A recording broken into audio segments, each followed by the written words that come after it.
So last time I told the story about bimodal conceptual realism, the thesis that's given definiteness by Ulf's isomorphism at the level of reason relations between Fine's truthmaker semantics on the one hand and our version of Restall-Ripley bilateral pragmatics on the other hand. And we've seen that by unpacking bimodal conceptual realism as we've done, we're actually uncovering the basic rational structure of intentionality itself. Reason relations of implication and incompatibility are, according to this story, the key to understanding the relations between language or mind and the world. I still find that astonishing, but the reason relations really are at the center of this. This is a kind of rationalism about intentionality that sees the reason relations as the key to understanding it. And we've deployed considerable conceptual technical apparatus to help us think about what's common to the subjective and objective poles of the intentional nexus, namely reason relations, but now understood in something like their own terms. So logic, at least ideal logic that's doing what we expressivists think it ought to do, and MMS being our candidate, logical vocabulary makes explicit those reason relations. In implication space, conceptual role semantic metavocabularies are the intrinsic expressive resources to make explicit conceptual roles, the roles that things play in reason relations. This week and next, I want to turn from what's common to the language side and the world side of the intentional nexus to thinking about what's unique about the different sides of it. So we're going to focus our attention on the two kinds of vocabulary that essentially structure the two ends of the isomorphism, the difference between the world that's described and our describings of it. And here, as we've seen in the discussion of bimodal conceptual realism, there are really two vocabularies that we need to focus on.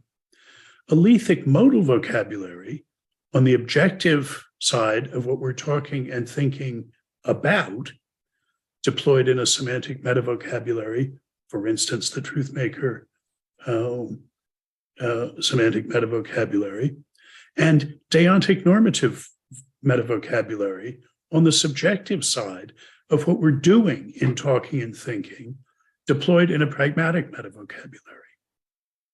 And so today I want to start talking about these vocabularies. They are, I want to claim, both metavocabularies, though in somewhat different senses. They're generically similar in some ways, but they're specifically different in other ways. And we need to think about both those dimensions. We can think about them in terms of reason relations. For Alethic modal vocabulary, this is thinking inferentially, thinking about ranges of subjunctive robustness, thinking about necessity as persistence of the goodness of implications and incompatibilities. Necessity is manifested as monotonicity of reason relations. For deontic vocabulary, it's the role of normative vocabulary in practical reasoning that matters here. That's what determines that it's normative vocabulary. I'm going to say something about that right at the end. So we've considered two different kinds of semantics: the representational semantics, whose paradigm for us is the truthmaker version, and inferential role semantics, whose paradigm is the new implication space conceptual role semantics. And these aren't just two kinds of semantics, they correspond to two different dimensions of meaning or content. the rational conceptual, which is a matter of role in reasoning, reason relations. That's what an inferential semantics does. And the representational intentional, which is a matter of relations between thought and the world thought and talk is about. So the plan this week is to think about alethic and deontic modal vocabularies in relation to reason relations. And next time, to think about those vocabularies in descriptive representational terms, and to think about description and representation in terms of those two vocabularies. So over these 2 weeks, we're exploring the relations between these two approaches, the inferential and the representational, but at ever finer resolution of the relations between them. Now, we started off in the discussion of pragmatic metavocabularies at the very beginning, saying quite a bit, really, about normative deontic vocabularies. I'm thinking here principally of the argument I offered for the expressive advantages of two-sorted over single-sorted deontic vocabularies. I've talked about commitment and entitlement or responsibility and authority, rather than just on-off assessments of correctness, incorrectness, or appropriateness, inappropriateness. So today, I think it makes sense to begin with and focus on alethic modal vocabularies. We see this in the truth-maker semantics, in the crucial distinction between possible and impossible states. Reminder that is what makes that semantics hyper-intentional, in that he can distinguish between different necessary truths, which have false makers. The false makers are exclusively impossible states, but they can have different truth makers and false makers. And so we can distinguish them. So talking about alethic modal vocabulary today, maybe it'll come as a relief. No text stuff. I'm not going to be doing logic, not going to be doing semantics. Well, there's a little bit at the end, but at least it comes with pictures. Okay, so I want to start off by talking about traditional British empiricism and its 20th century form of logical empiricism. Hume found that even his best understanding of actual observable, empirical, describable facts didn't yield an understanding of rules relating or otherwise governing those facts. The facts didn't settle which of the things that actually happened had to happen given others. That is, which ones were at least conditionally necessary. And it didn't settle which of the things that did not happen, nevertheless, were possible, were not ruled out by laws concerning what did happen. The issue concerned the justifiability and intelligibility of a certain kind of inference, modally robust, counterfactual supporting inferences of the kind made explicit by the use of modal vocabulary that talk about necessity in the statement of laws of nature. And of course, he's looking at Newton's laws as the paradigm. Hume, and closer to our own time, Quine, took it that epistemologically and semantically fastidious philosophers, semantically fastidious in being concerned that they know what they mean when they're talking, that such philosophers face a stark choice. Either show how to explain modal vocabulary, the circumstances of application that justify the distinctive counterfactual supporting inferential consequences of application, either show how to explain that in non-modal terms, or show how to live without that modal vocabulary, do what we need to do in science without making such arcane and occult supra-descriptive commitments. I think it's enlightening in the context of our concern with Alethic and deontic species of modal vocabulary that Hume was skeptical about both of them, about Alethic modal vocabulary and normative vocabulary, and in the same way. He didn't see how to go beyond descriptions of what is, either to what must be alethically or to what ought to be normatively. Kant, responding to Hume, introduced his notion of rulishness. He calls it Notwendigkeit. And in Kant, it has two species, natural necessity and practical necessity, two senses of must, the sense we find in natural laws and the sense, he said, we find in moral laws.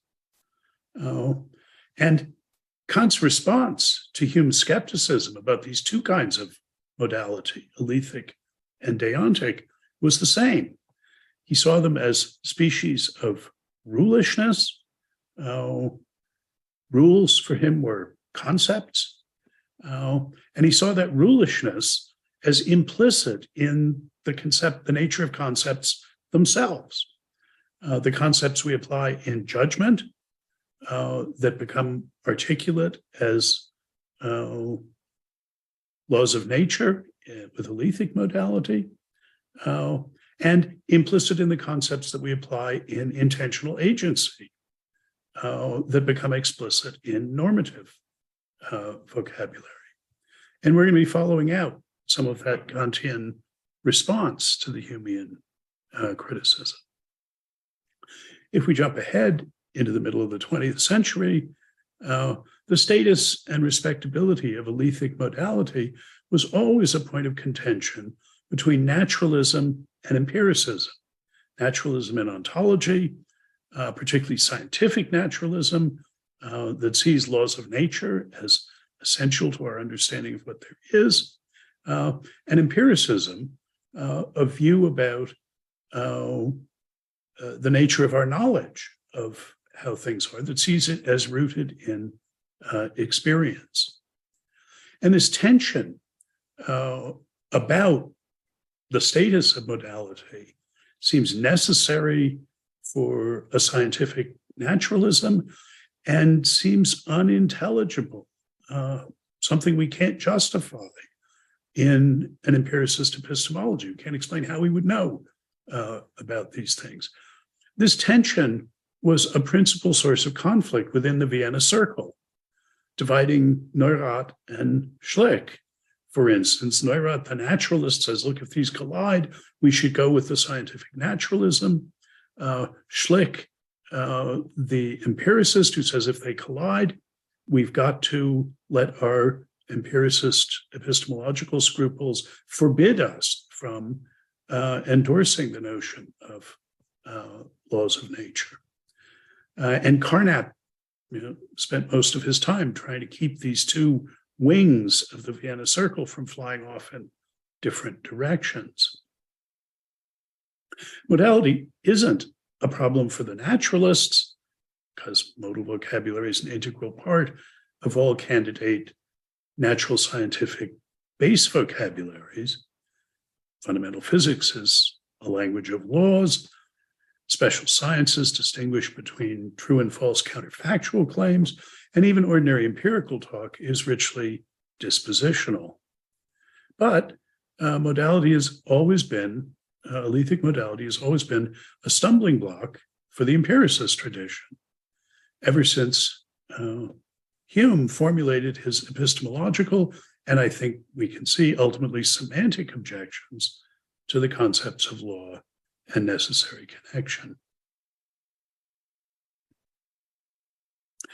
And those traditional reservations about the intelligibility of modal notions were underscored, reinforced, and confirmed for 20th century versions of empiricism, which had been distinguished, strengthened, and made more precise by the addition of semantic logicist model of the conceptual articulation of empirical content.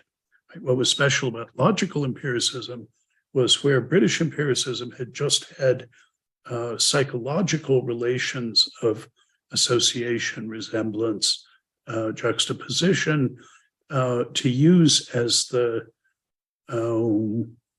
mortar to stick together bricks of experience.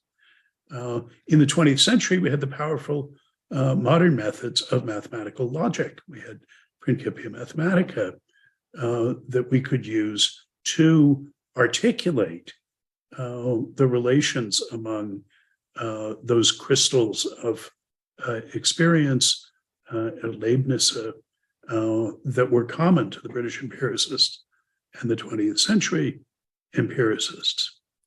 But extensional first-order quantificational languages, the languages of Principia Mathematica, they could express regularities and generalizations with hitherto undreamed of precision and power. But for philosophers from Russell through Carnap and Quine, that just made it all the more urgent to explain or explain away the law-likeness or counterfactual supporting necessity that was distinctive of at least some of those generalizations, which demonstrably extends beyond the expressive power of first-order extensional vocabulary. Now, let me mention parenthetically that Russell thought that in Principia, Russell and Frege's own student Carnap thought that this was true of Frege's logic, that they had just inherited Frege's logic. And I think we now know, due to Danielle Macbeth's book, Frege's Logic, Macbeth, one of our pet products, that Frege's Begriffsschrift actually did not share this expressive resource, this expressive restriction, that he actually had the resource to express law-like modal relations in it, but nobody could see that. Anyway, this confluence of traditional empiricism with the extensional character of the first-order logic that was characteristic of 20th century logical empiricism means that for at least the first two-thirds of the 20th century, Anglophone philosophy regarded Alethic modal vocabulary with extreme suspicion, if not outright hostility. It ranked with normative vocabulary, and not by accident that it was the two of these, as among the most mysterious and philosophically puzzling forms of discourse, the source of standing central philosophical problems, a prime candidate for the analytic project of semantic clarification in favored terms, in naturalistic and empiricist terms, or if it couldn't be reconstructed, its principled elimination from perspicuous discourse, as Quine most notoriously recommended. But philosophical attitudes towards modality underwent a remarkable and in many ways unprecedentedly radical transformation later on in the 20th century. For starting in the second half of the century and accelerating through the last third, modal vocabulary became the analytic semanticist's best friend, an essential part of the contemporary philosopher's metaconceptual toolkit. And I think it's worthwhile reminding ourselves just how surprised and astonished philosophers who lived and moved and had their being in the earlier milieu would have been to discover that by the end of their century, when questions were raised about the semantics of some vocabulary, for instance, normative, intentional, or even semantic vocabulary itself, that not only the dominant strategy, but the very first recourse would be to appeal to modal notions, such as dispositions, counterfactual dependencies, and nomological relations to explain the questionable contents. Just how, those earlier philosophers would want to know, did what seemed most urgently in need of philosophical explanation and defense suddenly be transformed so as to be so unproblematically available to explain other puzzling phenomena. Surely, one wants to say, one hopes, such a major transformation of explanandum into explanans couldn't be the result just of a change of fashion, an onset of amnesia, or the accumulation of fatigue. I mean, by the way, my own Doktorvater, Rorty, thought that's exactly what it was. That Kripke came along and everybody just said, well, we're tired of Quine. Let's use modality. And that was the source, seeing that as just a change of taste, a change of fashion, not one that was rationally motivatable or justifiable. That was really the source of Rorty's alienation from and dissatisfaction with analytic philosophy. But, if he's wrong, if there was a reason for it, what secret did we find out? What new understanding did we achieve to justify this change of philosophical attitude and practice? And I think there's two answers that lie readily to hand. First, there was a formal and semantic revolution in modal logic. And second, the Anglophone tradition more or less gave up on empiricism in favor of naturalism. I mean, I think both those explanations are right as far as they go, both as a matter of historical fact and in the end as a matter of order of justification. But I think it's important to understand exactly which questions those developments did offer responsive answers to and which they did not. As to the first point, the revolution in modal logic that consisted in getting a complete semantics for a whole variety of modal logics, I think there's a widespread tendency in analytic philosophy to think, to paraphrase Alexander Pope, modality and nature's laws lay hid in night. God said, let Kripke be, and all was light. But that can't be right just on its own. Kripke's provision of a complete extensional semantic metavocabulary for intentional modal logical vocabulary, and its powerful development by Montague, Scott, Kaplan, Lewis, and Solnecker into a general intentional semantics for non-logical vocabulary is an adequate response to worries stemming from the extensional character of the logical vocabulary in which semantics had been conducted during the 20th century. That is, it addresses the difficulties on the semantic logicist side of the classical project of analysis that stem from the expressive impoverishment of first-order logical vocabulary.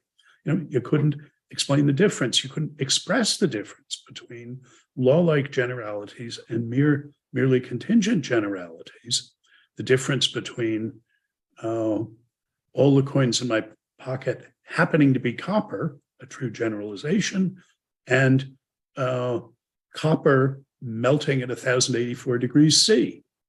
Those are both true, they're generalizations, but the one's just a contingent accidental generalization, the other's lawful.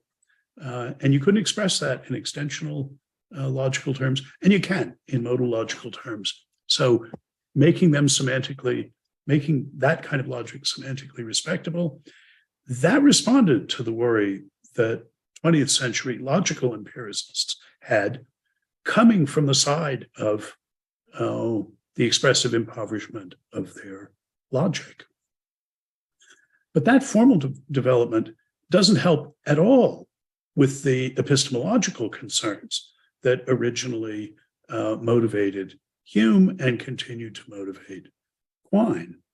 Because the extensionality of the semantic metavocabulary for modality, about which I'll have more to say a little bit later on, is bought at the price of making free use of modal primitives, most centrally the notion of a possible world. as well as accessibility relations among these possibilia.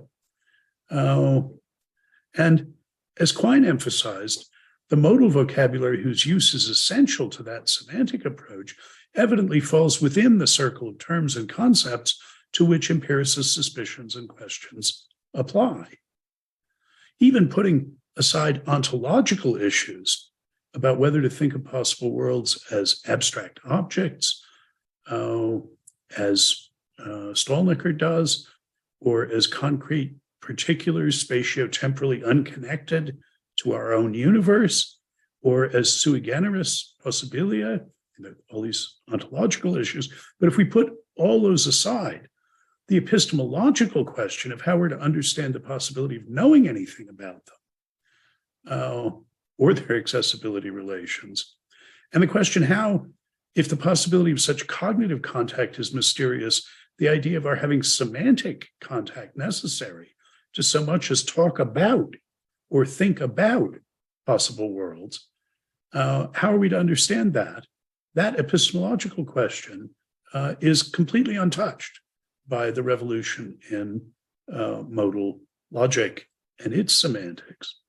That empiricist epistemological source of skepticism about the ultimate intelligibility of modal alethic talk remains untouched.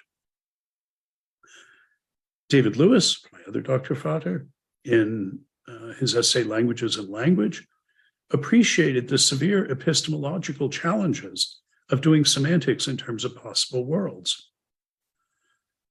For him, these were concrete physical universes as real and definite as our own, but causally completely unconnected to ours. Well, how is it then that we can mean something that's to be understood in terms of sets of these possible worlds that we, by definition, cannot be causally connected to? And if we think of them as abstract objects, it's no better. If we, how are we epistemologically related to them on even broadly empiricist grounds? And if they're sui generis, well, okay, we need a story about our epistemological and ultimately semantic contact with these things.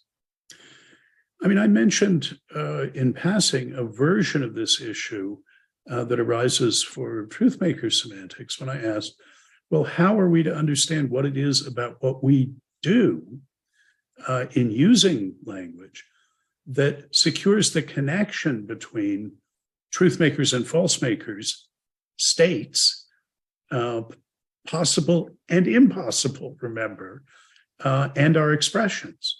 How is it that we can do something that connects an impossible state of the world as the false maker of some expression that we have? I mean, semanticists can say, not my department, that's someone else's job. But if we're going to be philosophically curious about this semantic apparatus, we got to ask questions like that. So I want to step back and talk about how we might think about what's going on here. But let me pause for a second and ask if there are comments or questions about this sort of description of the situation with Alethic modal vocabulary at this point. Okay.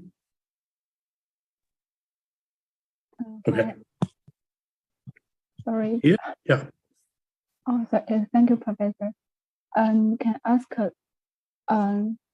what's the problem of the Alethic modal vocabulary?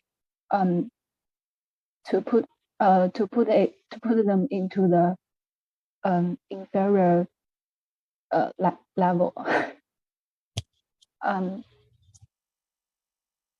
To put the Alethic modal vocabulary at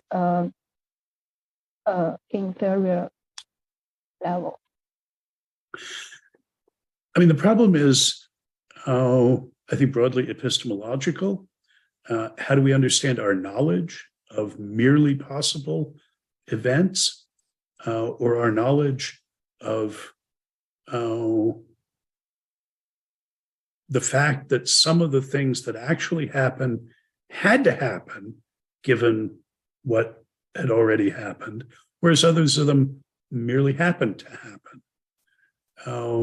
And specifically for Alethic modal vocabulary, how is it that we could know that anything we say using subjunctive conditionals or terms like necessary or possible, how is it that we manage to mean possible and necessary?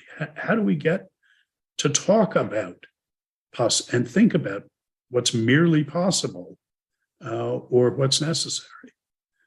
So it's an epistemological and a semantic question. And I think, it really is Hume's question. He says, I know what it means for the cat to be on the mat. I can describe the cat as being on the mat. I think I understand what it is for that to be true or for it not to be true. But what does it mean that it's possible that the cat not be on the mat, even though the cat really is on the mat? But it's not possible that the cat turn into a can of soup. What do I mean when I'm saying that? And how could I know that that's true? How am I connected to these possibilities and necessities? That's the concern. Okay. Yeah, thank you. Okay. Now, those of you who know my influences won't be surprised that I look to Sellars to understand what's going on here. But I don't assume that you have black belts in Sellars exegesis. So let me give you the short course, hit the high points here of what I think we should learn from Sellars. He diagnoses a large-scale philosophical mistake behind worries such as Hume's about both modal and normative concepts. The mistake that he diagnoses is what he calls descriptivism. It's the tendency, he says, and here you can look at the quotes on the handout, the tendency to assimilate all discourse to describing, which he takes to be, quote, responsible for the prevalence in the empiricist tradition of nothing butism in its various forms, emotivism, philosophical behaviorism, and phenomenalism. I would add empiricism, but he doesn't because he thinks he's developed a version of empiricism that can survive the criticism of descriptivism. So the idea that Sellars is addressing is the Humean one that can find in statements of laws of nature expressed in Alethic modal vocabulary that lets us say what is and is not necessary or possible, nothing but expressions of matter-of-factual regularities, or as Hume says, constant conjunctions. Hume immediately claims explicitly that the considerations he raises for causal modalities apply to the deontological modalities as well. Hume's arguments are directed. Sellars' arguments are directed against a view that holds modal vocabulary semantically unintelligible on the grounds of inability to specify what it's saying about what the world is like, how we're describing the world as being when we use modal vocabulary or normative vocabulary. Insofar as in using it, we're asserting something that goes beyond endorsing the existence of non-modally characterizable, universal descriptive generalizations. So Sellars is going to say, look, the problem is this descriptivism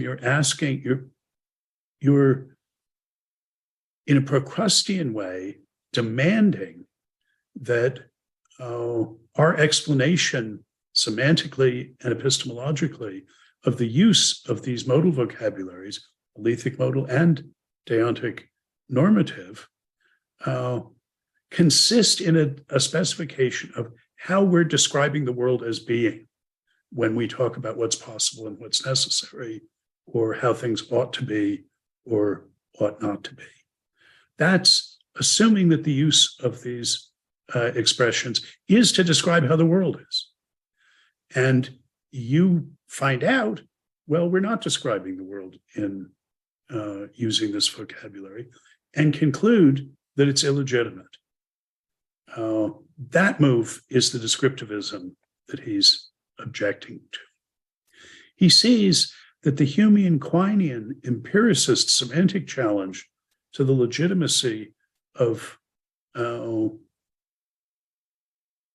modal vocabulary of either of these kinds is predicated on the idea of an independently and antecedently intelligible stratum of empirical discourse that's purely descriptive and involves no modal or normative commitments as a semantically autonomous background and model with respect to which the credentials of modal discourse can then be invidiously compared. And here now I think I'll put this up for us to look at. The idea that the world can, in principle, be so described that the description contains no modal expression is of a piece with the idea that the world can, in principle, be so described that the description contains no prescriptive expression.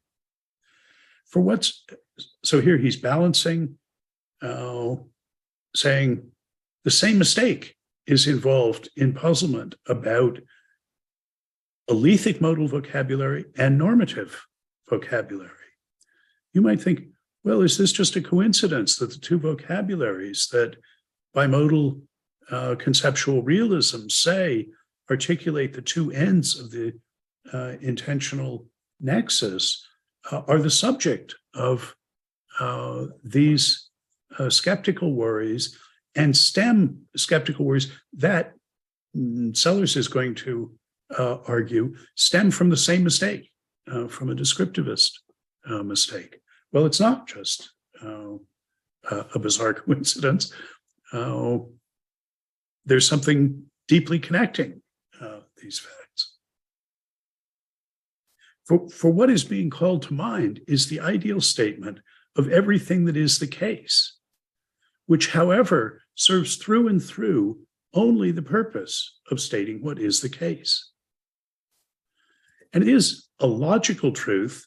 Well, he's writing in the mid-1950s. That was sort of Wittgenstein speak for grammatical truth. It's sort of built into that demand that such a description, however many modal expressions might properly be used in arriving at it or justifying it.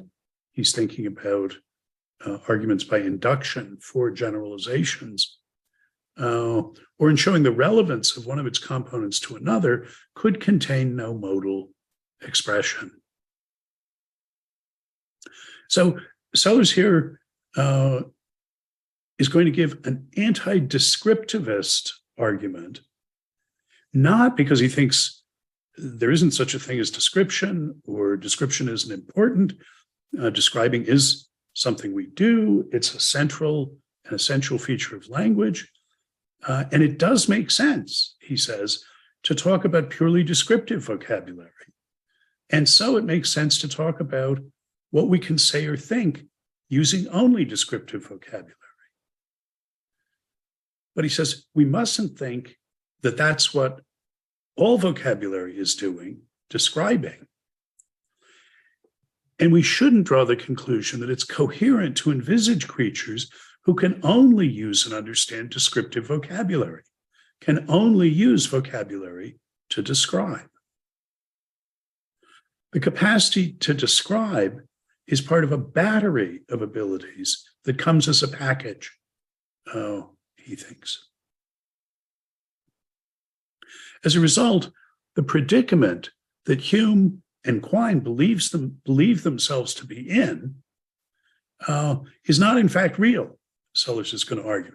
In the end, it's not even intelligible, the predicament they're describing themselves as being in, because they think that they can fully and completely understand ordinary empirical descriptive vocabulary, what I'll sometimes call OED vocabulary, base vocabulary. It's not a metavocabulary. It's just the cat is on the mat, copper melts at 1084 degrees C.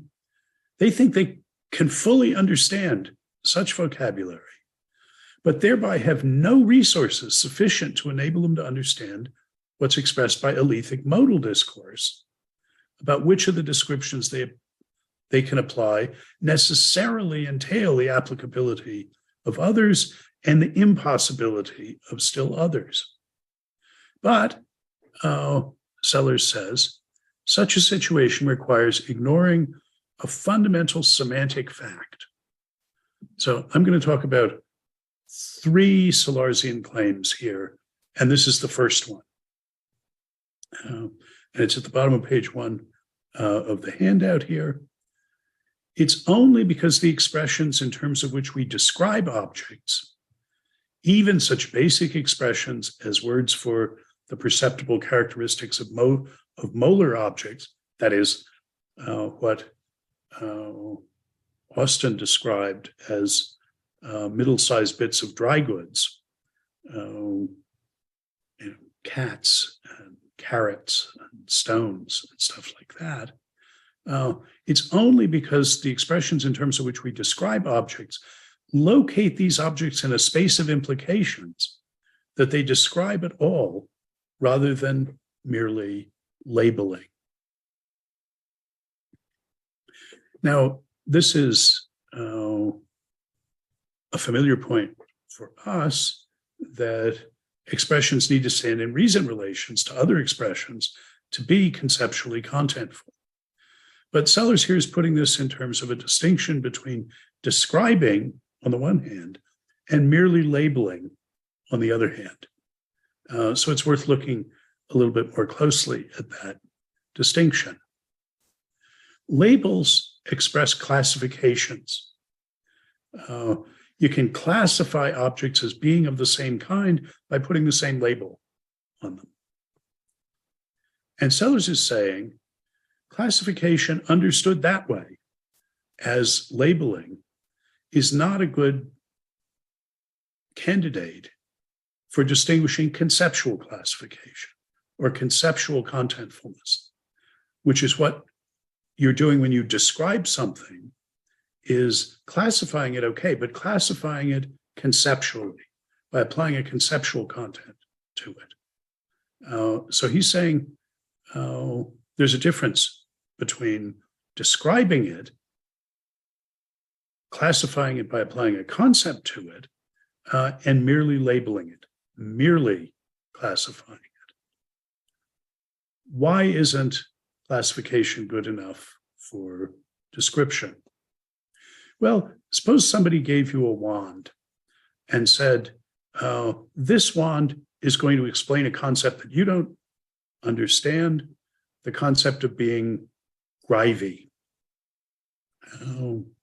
Because if you point this wand at an object, the light on the end of it will light up if and only if the object you pointed at is grivey.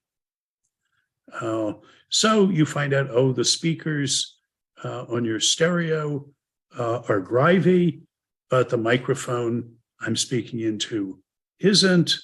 Doorknobs lights up when you point at them, but window shades not. Cats it lights up for, dogs it doesn't light up for, and so on. Now you're in a position to classify things as grivey or not. For any object, you can find out whether it's grivey or not, whether that label should go on it. Are you also in a position to describe things as grivey? Ought what you're doing count as applying the concept grivey to things? Intuitively, the trouble is you don't know what you found out when you found out that it's grivey. You don't know what you're taking it to be when you take it to be grivey. You don't know what you would be describing it as. The label is, we want to say, completely uninformative. The most you know is there must be something these things have in common.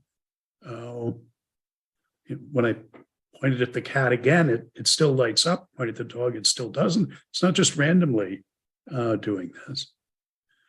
And Sellers is saying the reason grivey is merely a label, that it classifies without informing, is that nothing follows from so classifying an object.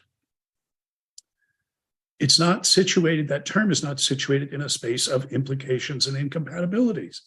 You don't know what it's a reason for or a reason against. You don't know what follows from it. And that means you're not expressing it, you're not applying a concept, grivey, to it. If I discover that all the boxes in the attic that I'm charged with cleaning out have been labeled with red, yellow, and green stickers, all I learn is that presumably all the green ones have something in common. That's just labels. To learn what they mean is to learn what follows from that. That the owner put red labels on boxes to be discarded, green labels on the boxes to keep, and the yellow ones on the boxes that need to be further looked at. Description is classification with consequences. It's not enough to have circumstances of application. You get that with the grivey wand. You also have to have consequences of application. Something has to follow from applying it. That's an essential feature of what I've been calling a vocabulary in the technical sense, a lexicon with a set of reason relations relating the items in the lexicon. Another Solarzian slogan that I've mentioned before is that grasp of a concept is always mastery of the use of a word. And here he's pointing out that mastery of a descriptive concept involves not only being able to apply it by responding differentially to things that it applies to, being able to apply it as a label, but also practically being able to navigate in a space of implications and incompatibilities that it plays a role in, relating that descriptive concept to other ones. Say, oh, if it's grivey, then it follows that. And that rules out this other thing. And we've seen that being able to do that is sufficient to be able to use further kinds of concept beyond the descriptive, namely logical ones. Because all you need to do to apply the logical concepts, conditionals, negation, is to have mastered the relations of implication and incompatibility. And Sellers is going to say something like that is true of Alethic modal vocabulary as well. And as far as that goes, of normative vocabulary. Now, not exactly the same thing as conditionals and negation, but something like that is true. So Sellers adds to his insight about the importance of reason relations to descriptive capacities two further important points.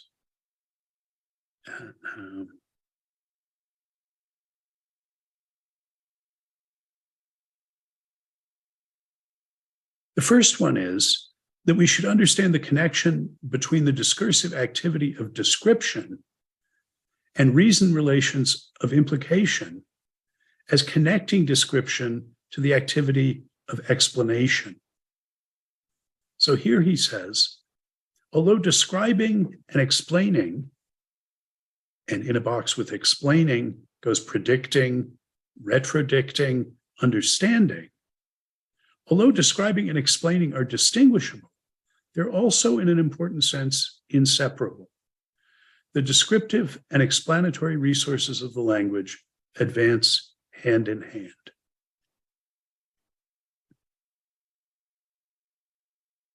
The idea is that practical mastery of relations of implication and incompatibility, in which descriptive terms stand to other descriptive terms is manifested in offering one description as a reason for or against applying another description. To do that is to explain the applicability or inapplicability of one description, one's acceptance or rejection of it, by offering the applicability or inapplicability of some other descriptive concept as a reason for or against it. That's what he means by explaining, is applying some descriptive term inferentially as a consequence of applying another, or withholding it, rejecting the claim, the descriptive claim, because you've accepted this other one. He's saying that to have descriptive concepts in play, they have to stand in reason relations, which we exploit in activities of explanation of our acceptance or rejection of one by citing other descriptive applications of descriptive concepts in ordinary empirical claims as reasons for them or against them. So in the lightly regimented metavocabulary, I've been suggesting Sellers' explanation is a species of the genus inferring, that is, practically or accepting what one's prior commitments implicitly commit one to accept or reject by implying them.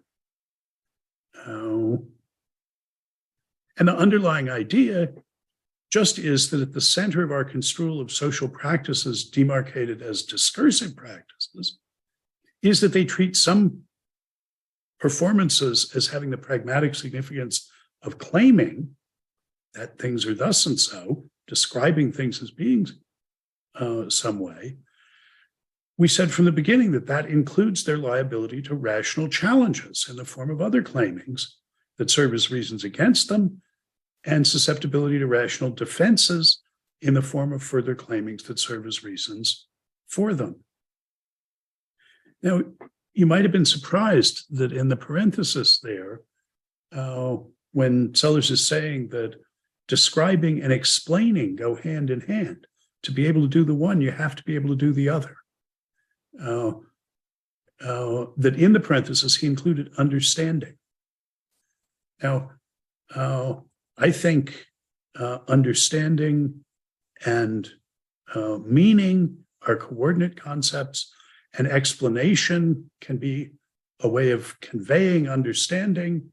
Understanding is in there because understanding is knowing your way around in the space of reason relations, knowing your way around in the vicinity of the term that you're using, knowing what follows from it, what would be evidence for it or against it, what it provides a reason for or against. That's what understanding the claim is. And he's saying describing requires that, requires explanation as well as description.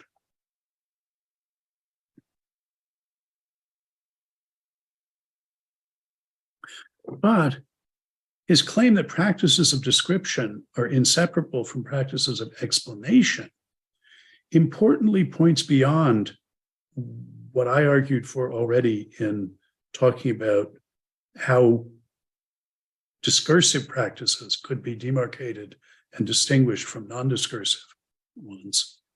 The idea that descriptions must both be able to serve as and stand in need of explanations emphasizes that the relations of implication and incompatibility that articulate the conceptual contents of descriptive concepts are essentially subjunctively robust. They support inferences not only about what is so, but also about what would be so if something else were so. That's suppositional reasoning, which inferentially extracts consequences from claimables that one doesn't accept or reject. Suppositional reasoning is exploring the reason relations in the vicinity of some claimable without having to adopt an attitude of accepting or rejecting towards that attitude. And Sellers is saying that's invoked in, that's part and parcel of what you have to be able to do, that is reason under supposition, in order to give explanations, in order to manifest understanding.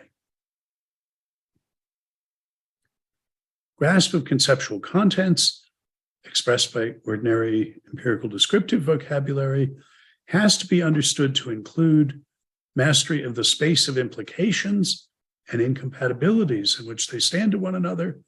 And that grasp is manifested essentially, and not just accidentally, by engaging in subjunctive, including counterfactual, suppositional reasoning.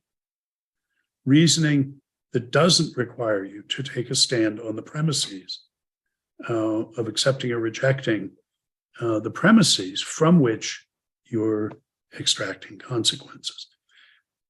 That's why explaining and understanding go together.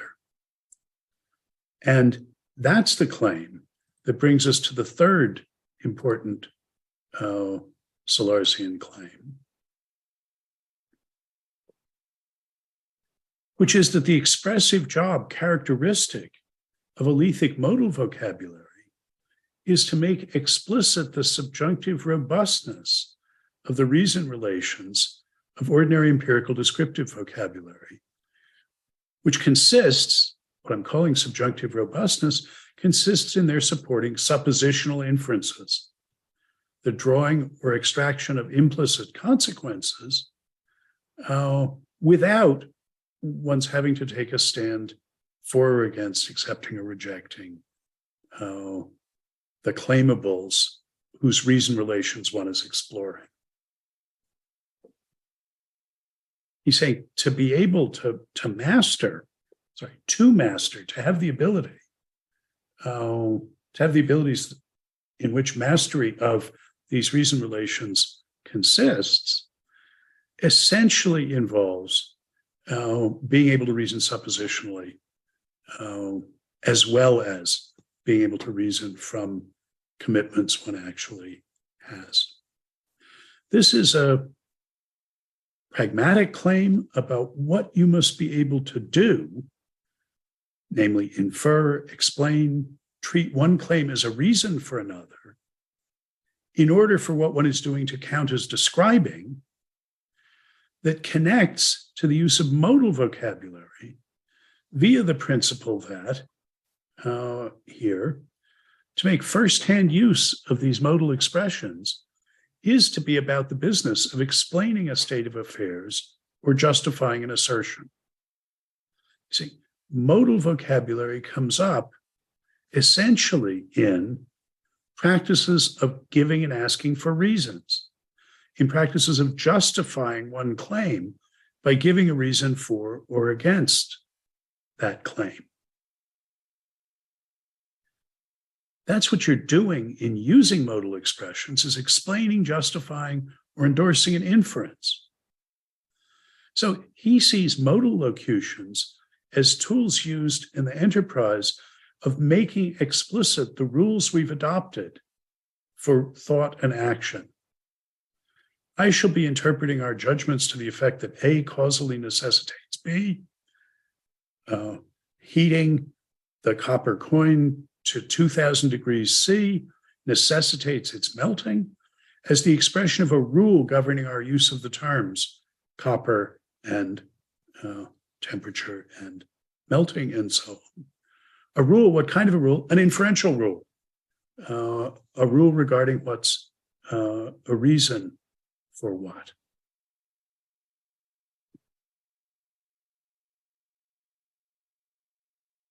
What you're doing in saying A's are necessarily B's is endorsing the inference from something's being an A to its being a B in a way that's independent of whether you think anything in particular is an A or a B.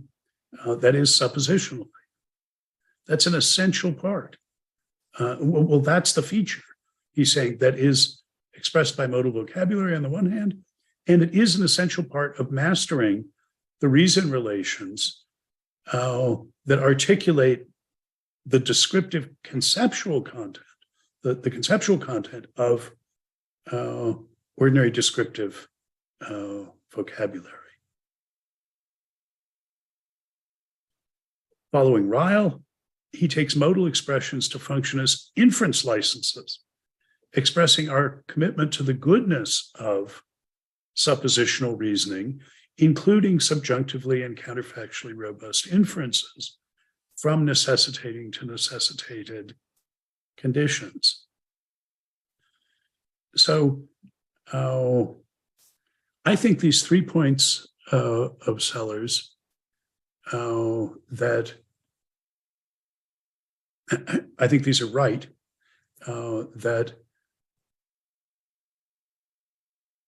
descriptive concepts have to be situated in spaces of reason relations, of implications and incompatibilities that support explanations of the applicability or inapplicability of one of them in terms of the others, that involve one of them serving as a reason for or against applying another one, that those must support suppositional reasoning, and so subjunctive, counterfactual reasoning, that's what we do when we're explaining things. And this last idea that the expressive job characteristic of Alethic modal vocabulary is to make explicit, in some sense, the goodness of a reason relation in suppositional contexts. You're expressing your commitment to the goodness of the inference, to the implication relation or the incompatibility relation holding in a way that swings free of whether you think that the conditions, the premises hold or not. So what I want to do going forward is to follow up on those insights about the connection between description, explanation, understanding, suppositional reasoning, and the subjunctive robustness of reason relations in order to specify more precisely the expressive role that Alethic modal vocabulary should be understood as playing. But you can see already the reason Sellers thinks Hume and Quine can't be in the position they take themselves to be in, that is fully understanding the content of the concepts they use in describing the cat being on the mat, say, but thereby having been given no grip on understanding what it means to say what would happen if, a mouse ran by, because that's a mere possibility that hasn't happened. They can't be in that position.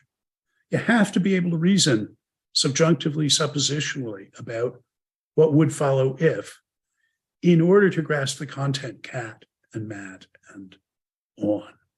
That's where we're going. And the one who taught us that is Kant. That was Kant's response to Hume. Kant himself said the origin of his mature views was reading Hume. Actually just read some quotes from Hume in a German compendium of them. Kant didn't have good enough English to read Hume in the original, but just those quotes were enough, as Kant said, for to awaken him from his dogmatic slumbers. He saw this skepticism about Alethic modal vocabulary, and on down the line, remember, we're going to talk about normative vocabulary as well. Kant saw those as two sides of one coin, as Hume did. And Kant had this idea. In a way, Sellers gives us a good statement of what he thinks we should do here. Once the tautology, the world is described by descriptive concepts, is freed from the idea that the business of all non-logical concepts is to describe, the way is clear to an ungrudging recognition that many expressions which empiricists have relegated to second-class citizenship in discourse, modal discourse, modal vocabulary, whether Alethic or deontic, are not just inferior, are not inferior, they're just different. That's the view.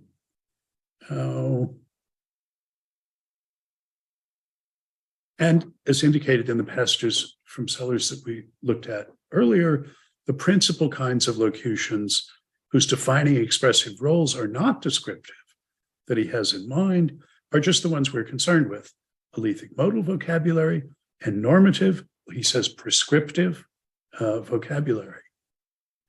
And I said these ideas of Sellars are rooted in one of Kant's most fundamental insights. Because Kant saw that in addition to concepts whose characteristic expressive job it is to describe and explain empirical goings-on, there are concepts whose characteristic expressive job it is to make explicit necessary structural features of the discursive framework required to make description and explanation possible. And he called those framework explicating concepts categories, pure concepts of the understanding. And the expressive role of pure categorical concepts, what the table of categories is a table of, is roughly to make explicit what's implicit in the use of ground level, ordinary empirical descriptive concepts, the conditions under which alone it's possible to apply them, which is to say, to use them to make judgments. Now, Kant actually has a genus of categories called modal categories. Those aren't the ones that matter for Alethic modality.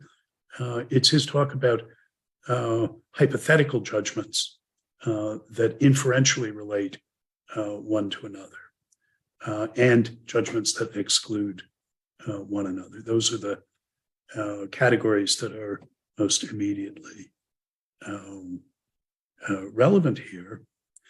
And it's concepts playing something like that Kantian categorical role that Sellars is referring to when he says that concepts playing that sort of expressive role are not inferior to ordinary empirical descriptive concepts. They're just different. They're playing this framework explicating expressive role rather than the descriptive role.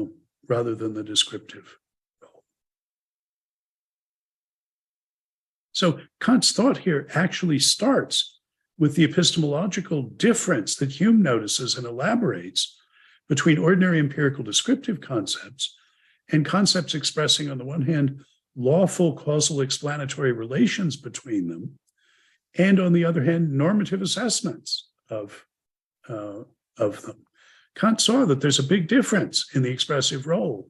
Hume saw that there's a big difference in the expressive role played by ordinary empirical descriptive concepts on the one hand, and these modal and normative concepts on the other. And he said, well, I understand how the descriptive ones work. He didn't really, Kant and Sellars are going to say, but he thought he did, but he didn't know how to understand the use of the others. And Kant and Sellars between them are saying, yes, you actually do know. In just being able to use the ordinary empirical descriptive concepts, you already can do everything you need to be able to do in order to apply these categorical concepts. You just have to make explicit what's implicit in what you can already do, namely, understand these descriptions and use them as reasons for or against other descriptions.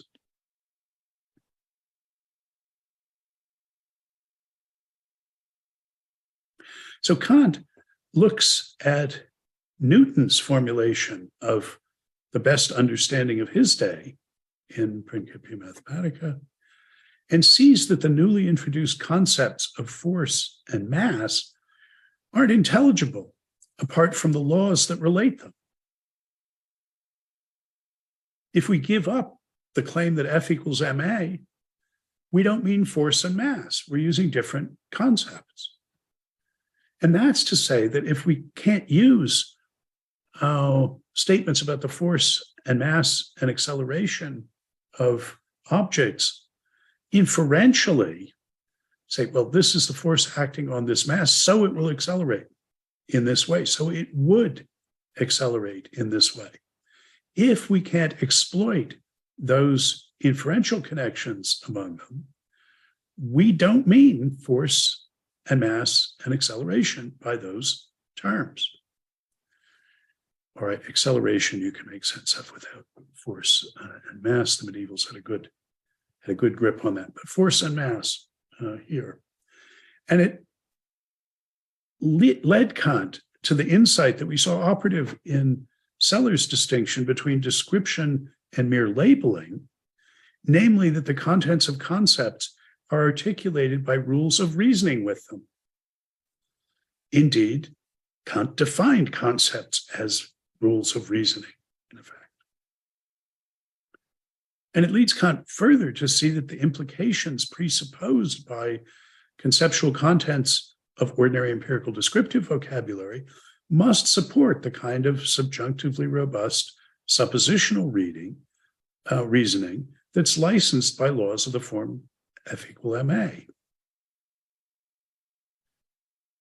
And Kant takes the third step that Sellers follows him in to think of statements of law formulated using Alethic modal concepts as making explicit rules for reasoning with ordinary empirical descriptive concepts.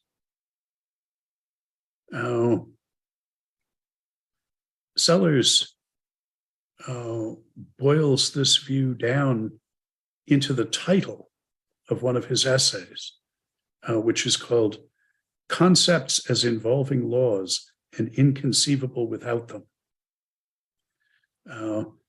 Unfortunately, the essay is essentially unintelligible, but it's one of the great titles in recent philosophical history. He's boiling down this Kantian insight into that slogan. So, Sellers thinks that failing to acknowledge this distinction of different roles, different expressive roles that concepts can play, they can be descriptive concepts, or they can be these these framework explicating categorical concepts.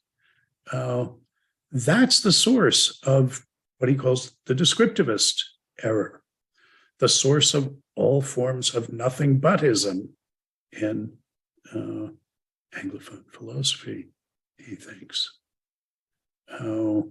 Failing to have in your philosophical repertoire the idea, so much as the idea of these framework explicating concepts, is just a font of semantic and metaphysical misunderstanding, Sellers thinks. So I want to go on and look more closely at what I will call the Kant-Sellers thesis about modality, which has three subtheses: a semantic thesis, an expressive thesis, and an epistemological subthesis. This unpacking this idea. But let me pause here for comments or questions on this general line of response. Do you see how Kant and Sellers are positioning themselves relative to human quine here. Making a diagnostic move, you're being descriptivists. You think only use of concepts that you count as respectable is descriptive. And then a positive, constructive response to say, look, here's another kind of concept. And actually, you have to be able to apply this other kind of concept because the ability to do that is implicit already in the capacity to use the ordinary empirical descriptive vocabulary. I have a question.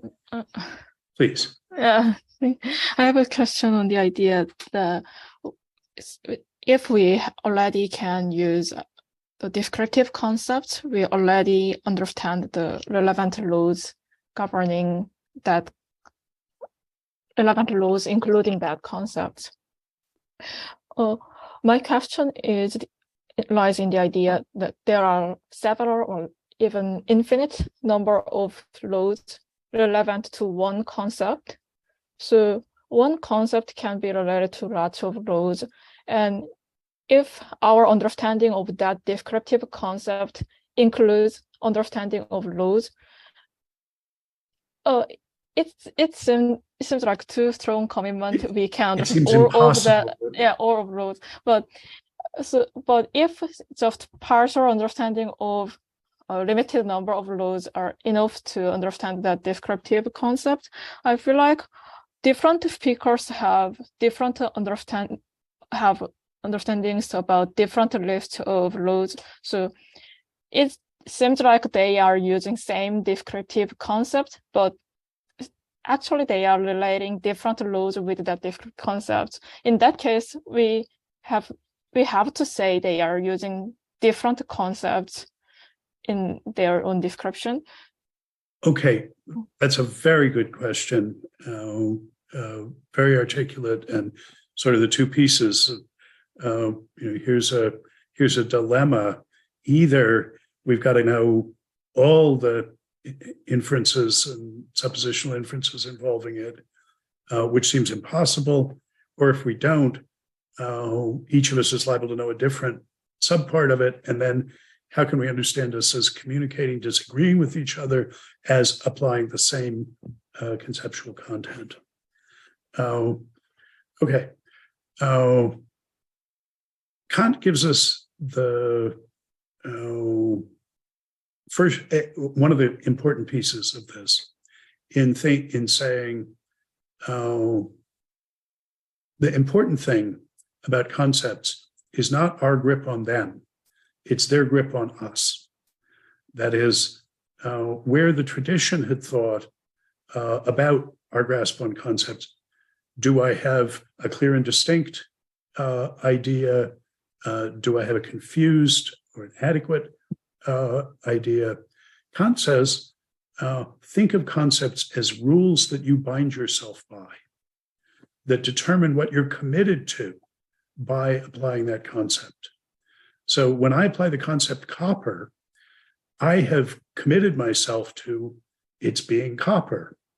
The consequences of that, what I've committed myself to, for instance, I have committed myself to its melting at 1084 degrees C, even if I don't know that, because what I said can't be true unless it's true that it melts at 1084 degrees C.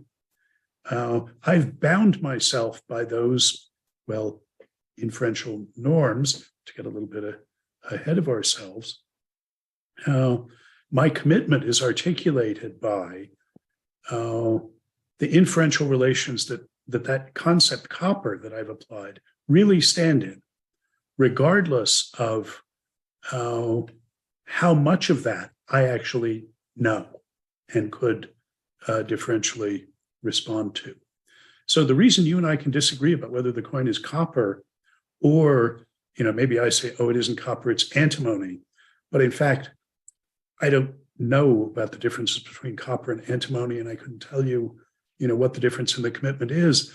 But still, you and I could disagree, and you say, no, it isn't antimony, I know that's a copper coin, and we would really be, because we're binding ourselves by the same commitments, by the same rules, and some metallurgist who does understand all of that could tell us what we're actually committing ourselves to. So, yeah, there isn't any, there need not be any core of reason relations such that if you don't endorse those, you don't count as able to commit yourself by applying the word copper. There needn't be some. But if you're wildly off, I don't know, Tyler Burge uses the example of someone who says, oh yeah, I know what an orangutan is. I like a frosty glass of orangutan every morning for breakfast. Well, no, he has failed to say anything about orangutans. He doesn't know enough about the term to apply it. We're not going to count him as having committed himself to drinking orangutans.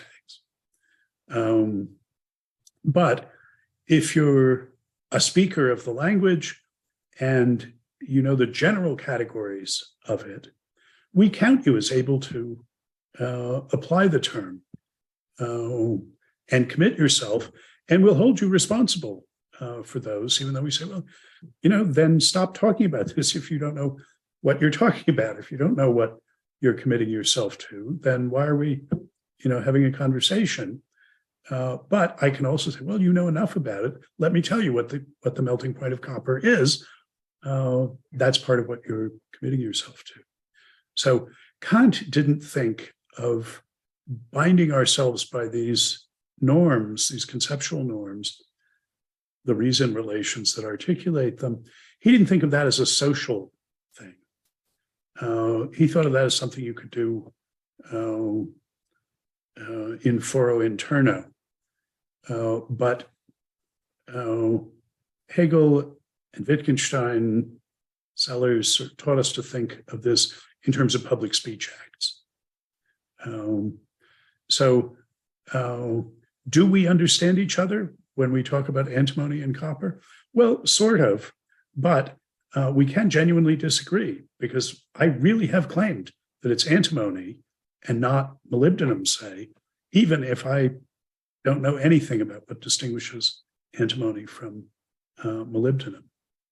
And this is a crucial part of a cognitive capacity that philosophers do not take seriously enough theoretically, which is our capacity to talk without knowing what the hell we're talking about,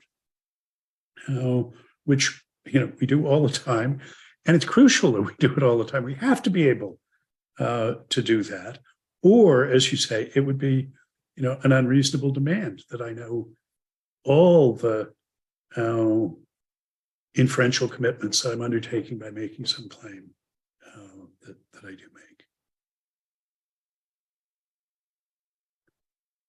Okay, this is probably a good time for us to take our break. I have 2:24.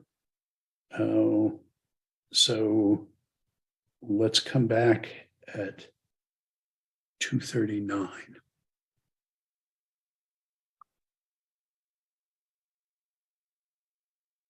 Okay. So let me quickly review the bidding here. So I was saying, if we look at Vienna Circle logical positivism, it had two reasons to be suspicious about modality. On the one hand, the logic that it had was extensional logic that couldn't deal with modal phenomena with law likeness, with possibility, and so on. Yeah, there were the C.I. Lewis logical systems, but there was no semantics for them, no completeness results, no sort of understanding of what they expressed in logical terms. And then there were epistemological cum semantic worries about how we could possibly be entitled to any claims about this, how we could understand how the world was being described. The Kripkean revolution in modal logic completely solved the first problem, but it didn't address the second problem at all. But there is a perfectly good reason and justification for our comfort with modal notions, in spite of that second objection, because we can see those objections were based on a mistake, which Kant in his way and Sellars following him diagnosed, and a positive account of how it is that we semantically connect and understand these expressions, and epistemologically can be entitled to make modal claims. Embarrassingly, most of the people who think hardest about modality today in Anglophone philosophy don't know anything about this second line of thought. They don't think in these Kantian Solarzian terms, and I think we're the worse for it. We should be spreading the word here. And in just a minute, I'll talk about one of the sort of substantive errors that I think it's easy to fall into if you're not aware of this line of thought. Now, I call the thesis I'm going to articulate the Kant-Sellars thesis about Alethic modality, because I see both thinkers as putting it forward. This is, of course, not just a coincidence. Sellars thought of himself as a Kantian, as a neo-Kantian. Indeed, he once said that he hoped that the effect of his philosophical work would be to move analytic philosophy from its Humean phase to its Kantian phase. That's what I'm trying to fill in here, is some of what he meant by saying that. So I said this Kant-Sellars thesis about modality is the idea that in using ordinary empirical descriptive vocabulary, which is not explicitly modal vocabulary, that use implicitly involves commitments that are made explicit by modal vocabulary. And that's what's going to give us semantic and epistemic access to these modal phenomena. So the three subtheses are a semantic thesis that descriptive conceptual contents have to stand in modally robust reason relations to one another. That is, the reason relations of implication and incompatibility that govern empirical descriptive vocabulary, that articulate the conceptual content of that descriptive vocabulary, must support suppositional reasoning in the form of subjunctive inferences. And then there's an expressive thesis that the expressive function that demarcates and distinguishes Alethic modal vocabulary, what makes it Alethic modal vocabulary, is that it makes explicit this aspect of reason relations, that the reason relations support suppositional reasoning and not just reasoning from commitments. They support subjunctive suppositional reasoning. And then an epistemological thesis that in knowing how to use ordinary empirical descriptive vocabulary, one already knows how to do everything one needs to know how to do in order to use Alethic modal vocabulary. The reason relations that govern modal vocabulary are determined by the reason relations that govern empirical descriptive base vocabularies. And so the ability to use Alethic modal vocabulary can be practically, algorithmically elaborated from the ability to use any ordinary empirical descriptive base vocabulary. That's the epistemological thesis.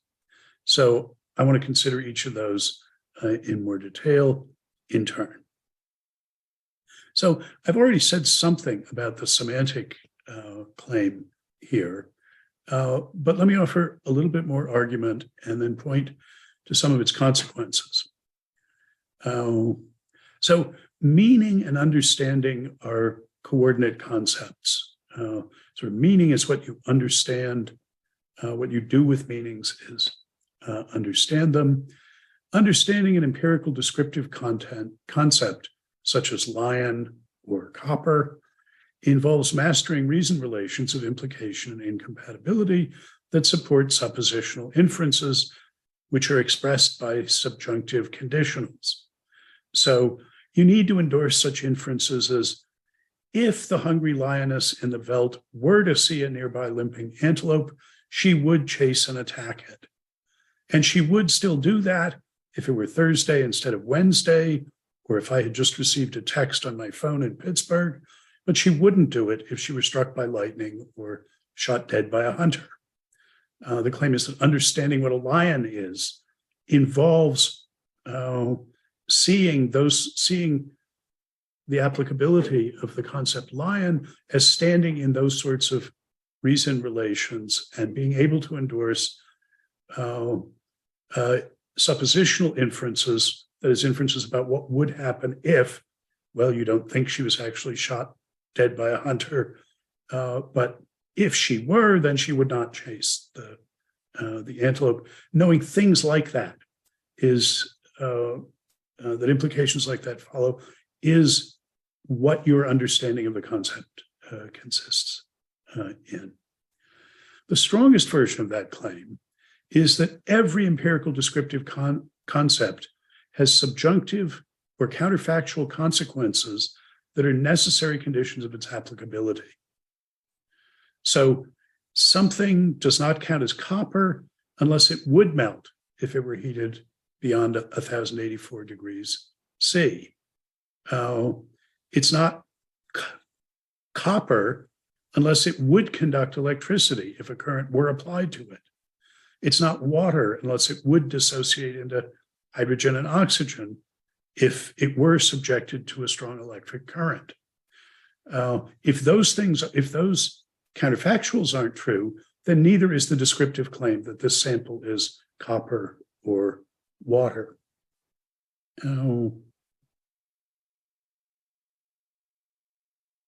Even empirical properties that are not explicitly dispositional, like copper and water, have consequences, necessary consequences, but if they don't hold, then the concept doesn't apply, that do involve their dispositions. How would they respond if current were passed through it? The copper would conduct it, the water would dissociate into hydrogen and oxygen.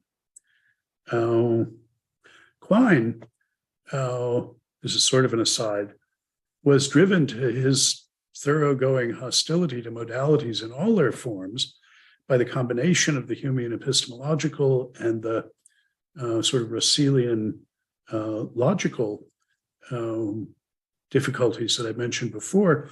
But he went so far as to claim that dispositional properties are ultimately unintelligible. And we say, well, what are we supposed to do with concepts like solubility? And he proposed that we reduce them without remainder to structural microproperties. So he's thinking of, what makes the salt soluble in water is ultimately to be explained in terms of the crystalline substructure that it has. I think if you think about that proposal very much, you'll see that he's just going to be trading dispositional properties at the macro level for dispositional properties at the micro level. You're going to have to be talking about how well the flat sides of the cubical crystals would slide against one another in a way that the vertices would not. You're not going to, I think, eliminate dispositional properties in that way.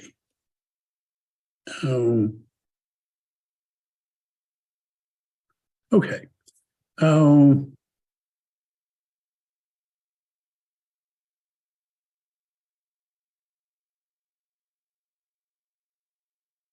But one of the reasons people were impressed by the Kripke semantics for modal expressions is that that semantic meta theory could be couched purely in extensional first order logical terms.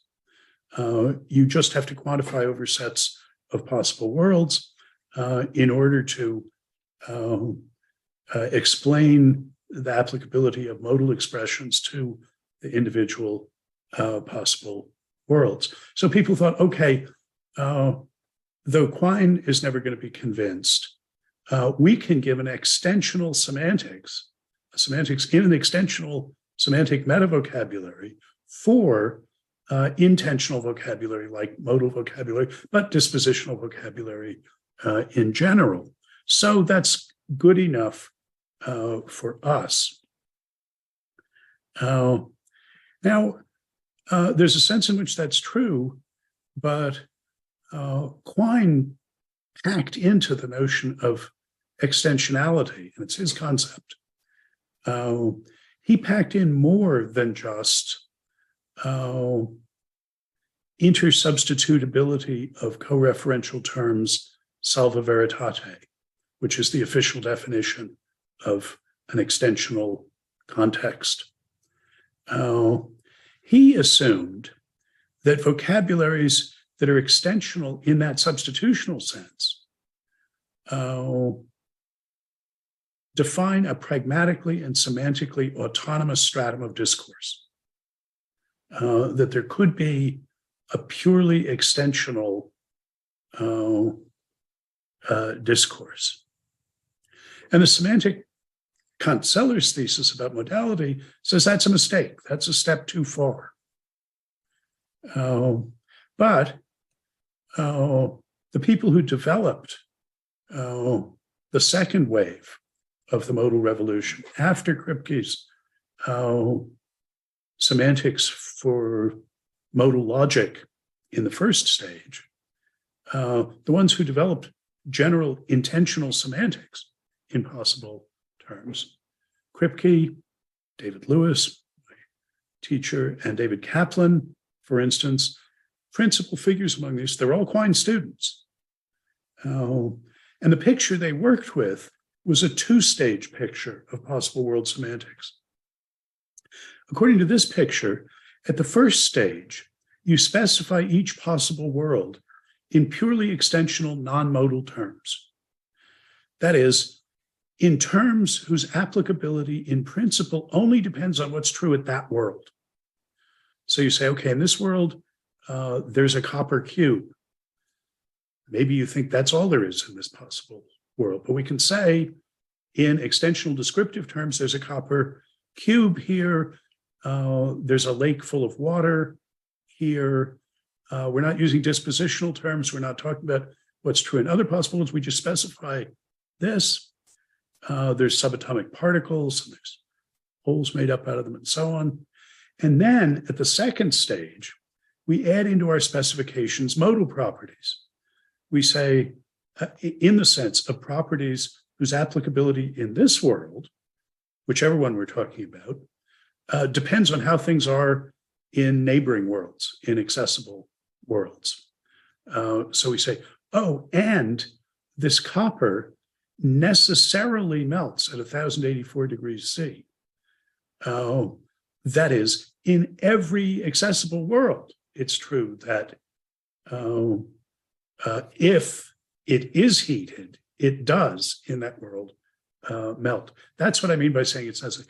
And it's possible that though the cat is on the mat here, it's possible that the cat not be on the mat, by which I'm referring to neighboring worlds, and in one of them, the cat isn't on the mat. So now I've told you, I first specified the worlds in exclusively non-modal, extensional vocabulary, whose applicability depends only on how this world is. And on that basis, I've shown you how to add in modal vocabulary. But that doesn't make any sense. It doesn't make any sense. If the coin is copper in this world, then it would it follows from that it would melt at 1084 degrees C. If that doesn't follow, then it isn't copper. That's a necessary condition of being copper, that it would melt at 1084 degrees C. In describing it as copper, you're already committing yourself to what its neighboring accessible possible worlds are like.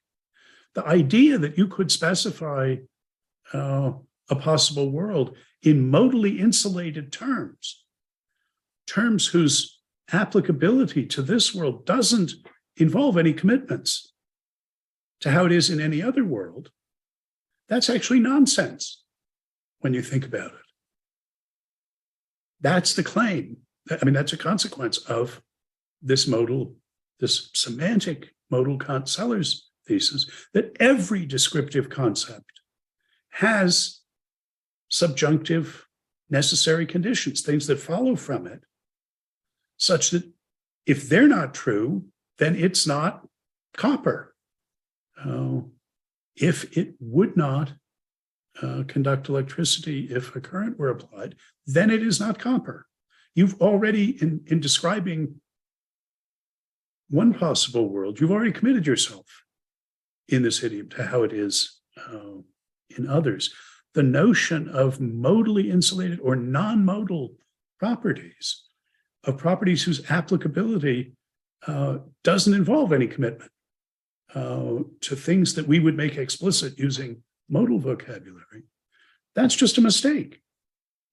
When I said that people who are quite comfortable with talking about possible worlds and so on don't think of the semantic and epistemological objections of empiricists like Hume and Quine, are not bothered by them.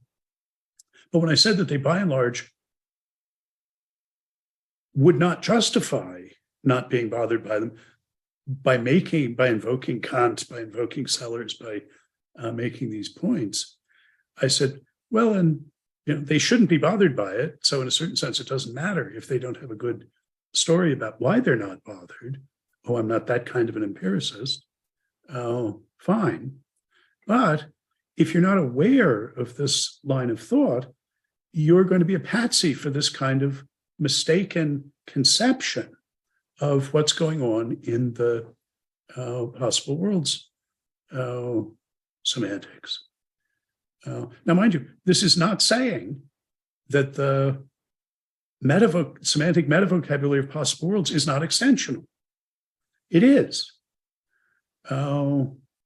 It's saying that extensionality and modal insulation, being non-modal, are not the same thing.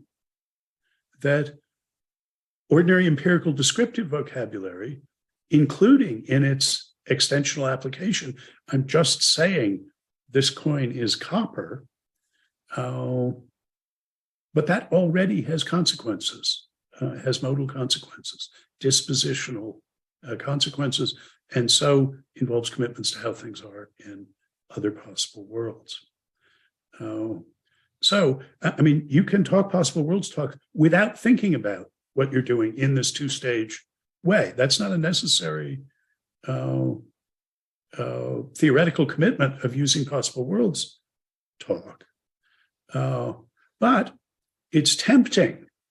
And the people who made the second wave of the modal revolution, the extension from logical vocabulary to intentional vocabulary and an intentional semantics for vocabulary, non-logical vocabulary generally, were sufficiently influenced by Quine that they were susceptible to this mistaken interpretation of what they were doing. It's optional and it's bad.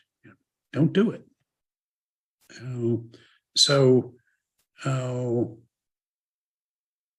There still is damage being done by not appreciating this semantic point. Okay, second subthesis is the expressive one. And that is that the expressive job distinctive of Alethic modal vocabulary is to make explicit the dimension of subjunctive robustness that, according to the semantic subthesis, is implicit in the use of any descriptive vocabulary, any empirical descriptive vocabulary. As I said, the semantic thesis does not elide or expunge or obliterate the distinction between, for instance, dispositional and non-dispositional vocabulary. Talk about solubility is dispositional, talk about copper isn't. But talk about copper necessarily and essentially has dispositional consequences. What you can't do is think of the non-dispositional vocabulary as autonomous, as being able to mean what it means solely in virtue of the inferential relations among non-dispositional terms. That's what you can't do. So thinking about this expressively, on this account, the primary and principal form of Alethic modal vocabulary in English is the subjunctive mood, which is used to express suppositional reasoning. Talk about what would be true if something else were true.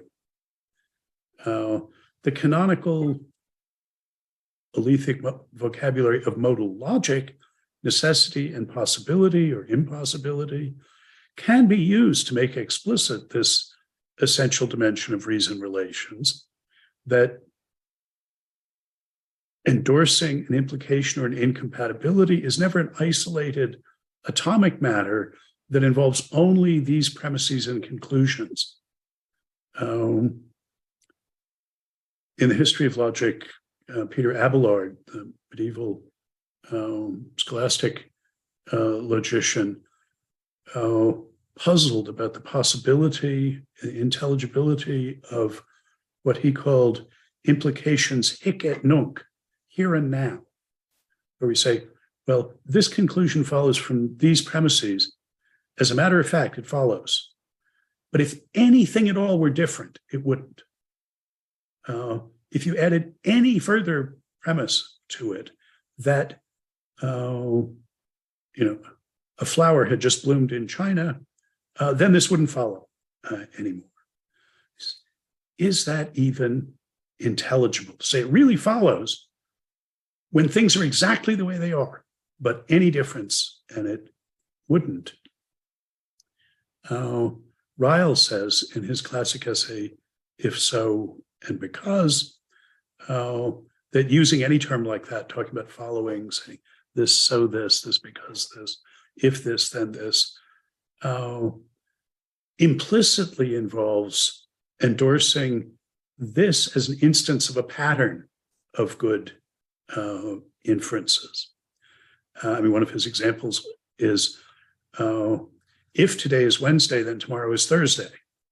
Well, true, but that's an instance of a pattern of reasoning. Modal vocabulary makes explicit that dimension of generalization.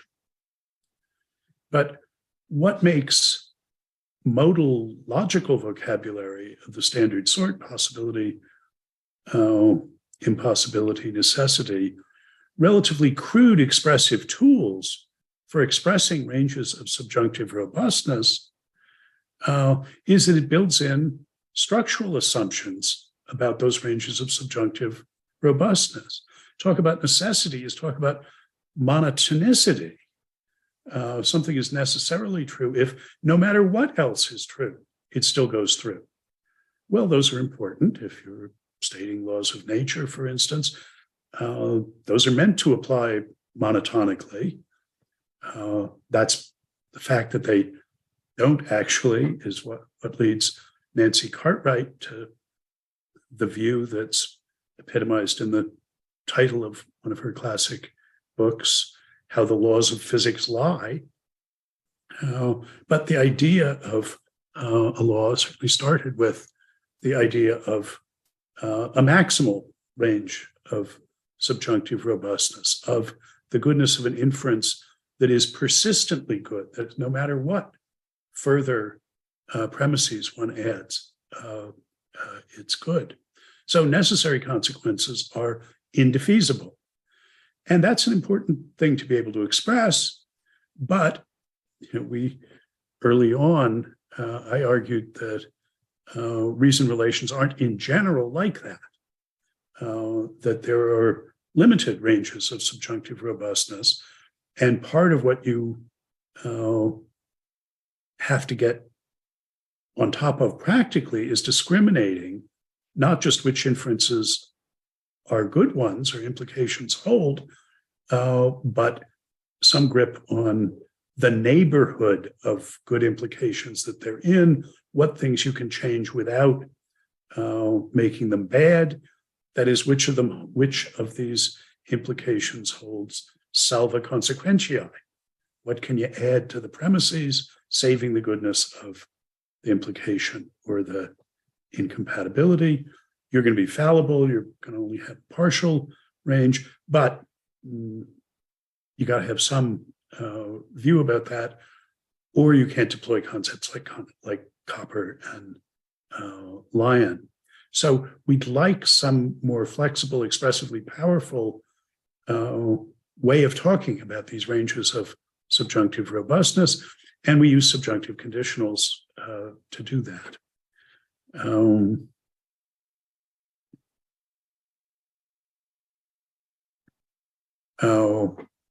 Tim Williamson, in a recent book, argues on completely different grounds that, but for the correct claim that I'm endorsing here, that if you're interested in modality, it should be subjunctive conditionals that you're principally interested in, not statements of, well, I said necessity, that's monotonicity, that's way too strong. Talking about what's merely possible, that gives you some grip on this, but basically it's too weak. We want to know what would happen, not just, if you did this, not just what is in principle possible. So anyway, this is one can come on this truth from many directions.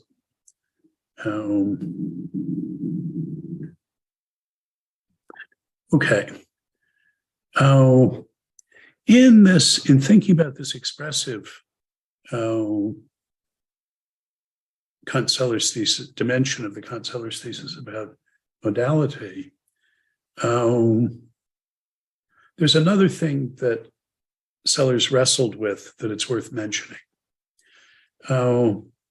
As I reconstruct Sellers' development, philosophical development, the biggest event in it was his conversion to what he called the new way of words around 1947, when he was 35 years old. He suddenly saw what this idea that philosophy of language is first philosophy was all about.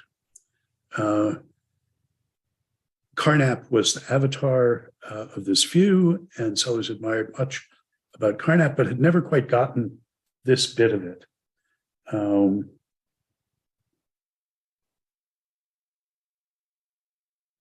And the trigger of the sea shift in his thought came in the form of the realization that Carnap's diagnosis of various philosophical problems as really being problems in the philosophy of language.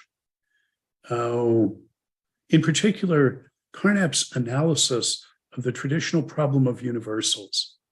So the medievals had worried about whether there was anything in the world corresponding to triangularity, the property of being triangular. If you thought that in addition to triangles, there was such a thing as triangularity, that in addition to things being lions, there was the property of lionhood, then you were a realist, like Duns Scotus. And if you thought that really there were only the particular instances, the particular lions, the particular triangles, and that the appearance of there being these universals was really a misunderstanding of the use of the words, then you were a nominalist, like William of Ockham. And there were people intermediate called conceptualists who said, well, no, they had intermediate views. Carnap says, thinking that there is such a thing as triangularity is misunderstanding the grammar of the claim. Triangularity is a property. Property is a sortal applying to properties like triangularity. Are there any properties? Well, no, he says, because what you're saying when you say triangularity is a property is that the predicate ... is a triangle is a one-place predicate. You're really making a metalinguistic statement about the predicate is a triangle, but you're doing it in a misleading form. It's what he called a quasi-syntactic expression. It's covertly metalinguistic.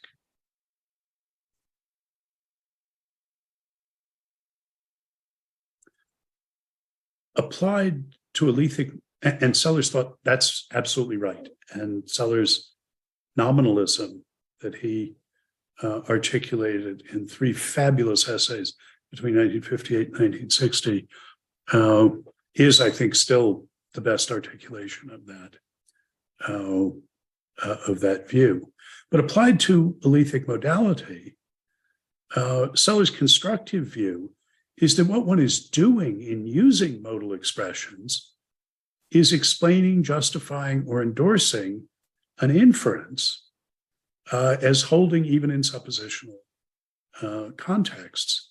So what you're doing in saying that A's are necessarily B's is endorsing an inference from anything's being an A to its being a B. But in working out this view of explicitly modal statements as covertly metalinguistic, Sellers struggled with obvious objections. I mean, when I say all copper necessarily conducts electricity, I'm not saying anything about the words copper or electricity. I mean, I'm saying something I could equally well say in German, and I'm saying something that would still be true even if nobody had ever spoken any language. And so the obvious conclusion seems to be that in making a modal claim, one is not directly saying anything about the range of subjunctive robustness of an implication or an incompatibility, at least not if it's specified in a way that depends on the lexicon of some vocabulary. That is the actual words that you're using. Here's Sellers on this. It's sometimes thought that modal statements do not describe states of affairs in the world because they're really metalinguistic. This won't do at all if it meant that instead of describing states of affairs in the world, they describe linguistic habits. Again, what I'm saying when I say what the melting point of copper is something that would be true even if there'd never been anybody around to talk about copper. It's more plausible if it's meant that statements involving modal terms have the force of prescriptive statements about the use of certain expressions in the object language. That if you were committed to the claim that something is copper, you should endorse the claim that it would conduct electricity. Yet there is more than one way to have the force of a statement, and failure to distinguish between them may snowball into a more serious confusion as wider implications are drawn. And again, shall we say that modal expressions are metalinguistic?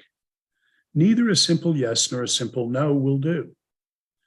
As a matter of fact, once the above considerations are given their proper weight, it's possible to acknowledge that the idea that they are metalinguistic in character oversimplifies a fundamental insight. So there is a fundamental insight that we're after when we say it's metalinguistic, but we're oversimplifying it. For our present purposes, it's sufficient to say that the claim that modal expressions are in the metalanguage is not too misleading if the peculiar force of the expressions which occur alongside them, represented by quote names of actual sentences, is recognized, in particular that they have straightforward translations into other languages, and if it's also recognized that they belong not only in the metalanguage, but in discourse about thoughts and concepts as well. And he says we must here, as elsewhere, draw a distinction between what we're committed to concerning the world by virtue of the fact that we have reason to make a certain assertion, and the force, in a narrower sense, of the assertion itself. Now, there's a lot to be said here, and I'm going to talk about this more next time. You'll notice that Sellers talks about the metalanguage.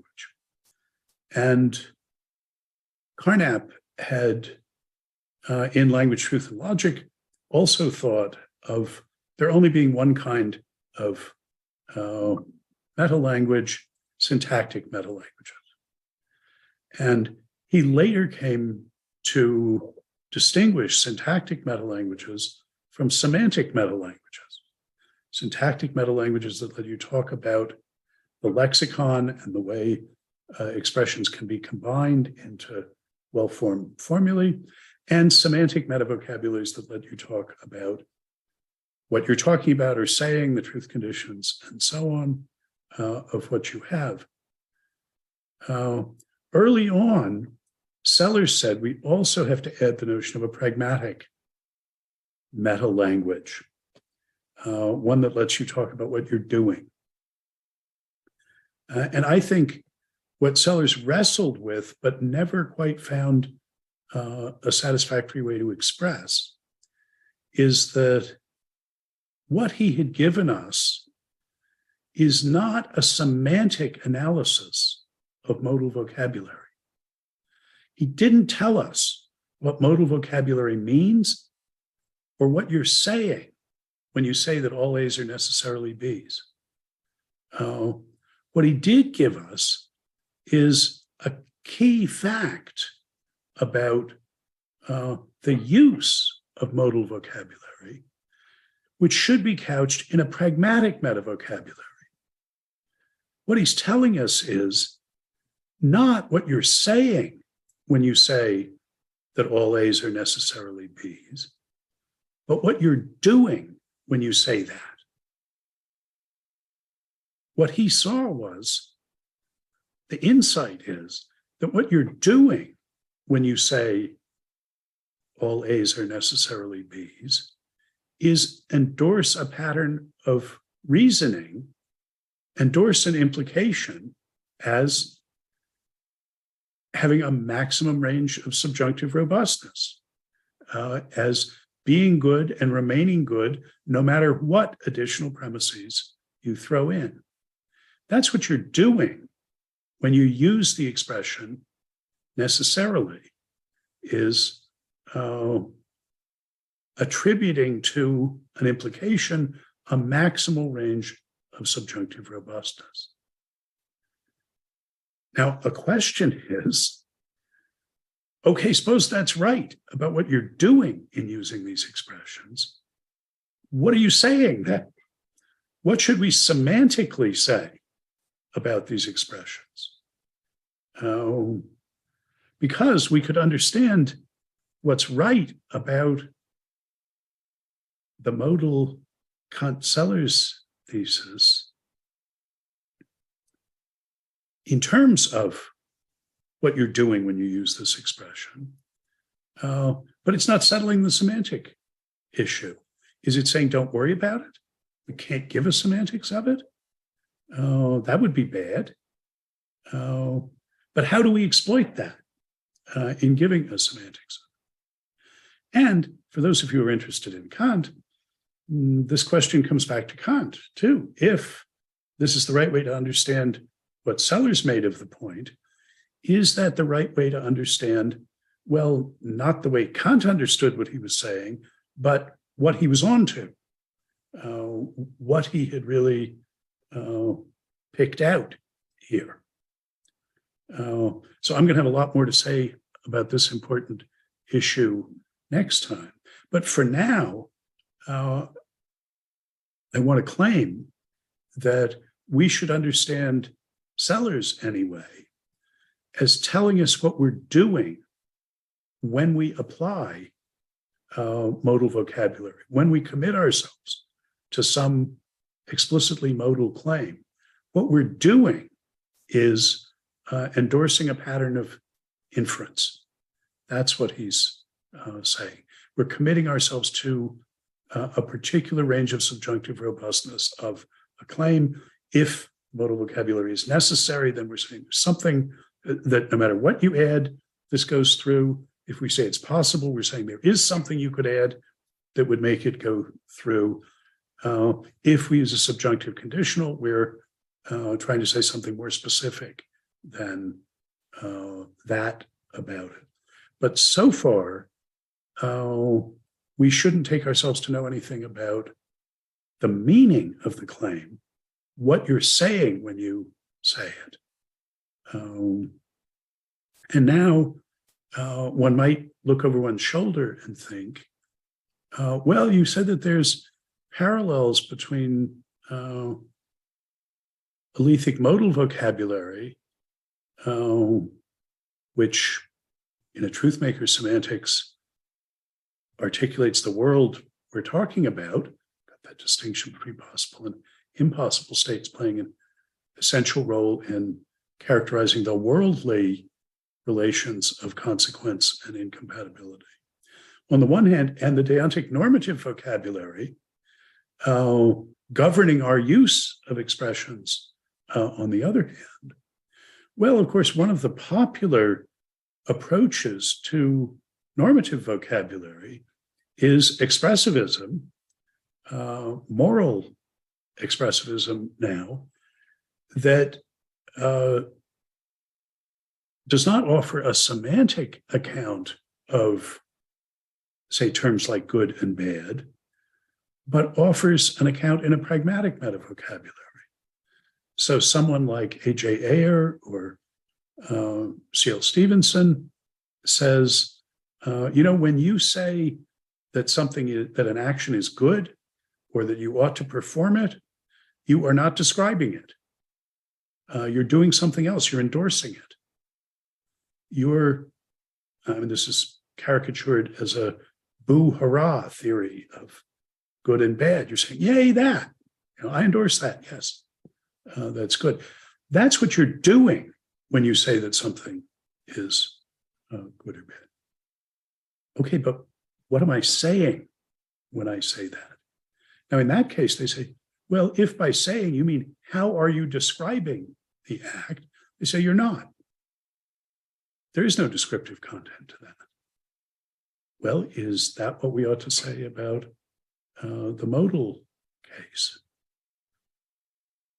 An interesting contemporary case of wrestling with this is the most prominent and interesting contemporary modal expressivist, Amy Thomason, in various of her books, has to wrestle with this question. If you're broadly a modal expressivist, in the sense that you have a view about what you're doing when you use this vocabulary, what do you say about the semantics?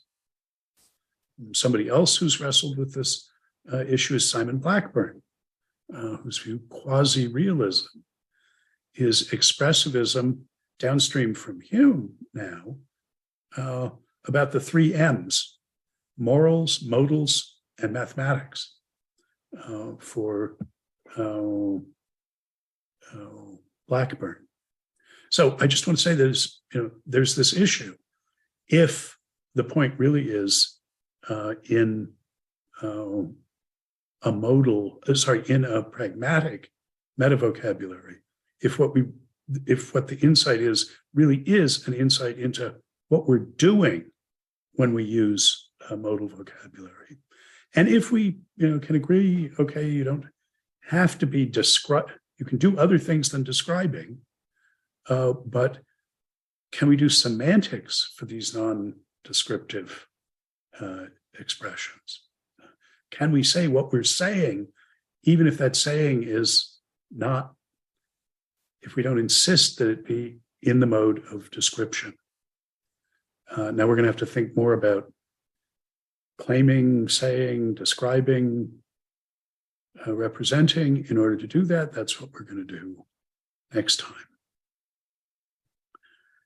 Okay, I want to say some more things about the epistemological Kant-Sellers thesis, but let me pause here. Are there comments or questions? I mean, on this case, I'm leaving everything up in the air, just trying to sort of describe some of the outlines of the issue that I see involved. Okay. The epistemological aspect of the claim is the claim that in knowing how to use ordinary empirical descriptive vocabulary, you already know how to do everything you need to know how to do in order to use Alethic modal vocabulary. The reason relations that govern vocabulary are determined by the reason relations that govern empirical descriptive base vocabularies. And so the ability to use Alethic modal vocabulary can be practically algorithmically elaborated from the ability to use any ordinary empirical descriptive base vocabulary. Now let me mention one point in the vicinity. There's no particular descriptive terms that you need to know how to use in order for you to be able to leverage what you can do in using that descriptive vocabulary into the ability to use modal vocabulary. You do need to be able to use some of it. That's, I claim, what Kant meant by saying that these pure concepts of the understanding were available a priori. A priori doesn't, which is an adverb in Kant, they're knowable, graspable a priori. That doesn't mean that you could use them even if you couldn't empirically describe anything, use any ground level empirical concepts. It means it doesn't matter which ones you use. Any empirical descriptive vocabulary is going to be enough. If you can use that, you implicitly grasp what's expressed by modal vocabulary. That's the a prioricity of these framework explicating concepts. If you can use any base vocabulary, then you've got to already be working in this framework, and so implicitly grasping what is then made explicit about it. Now, I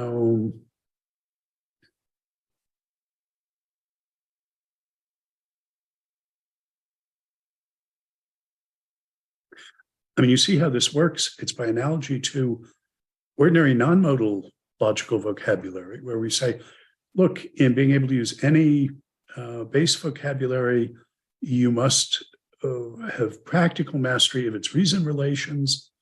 So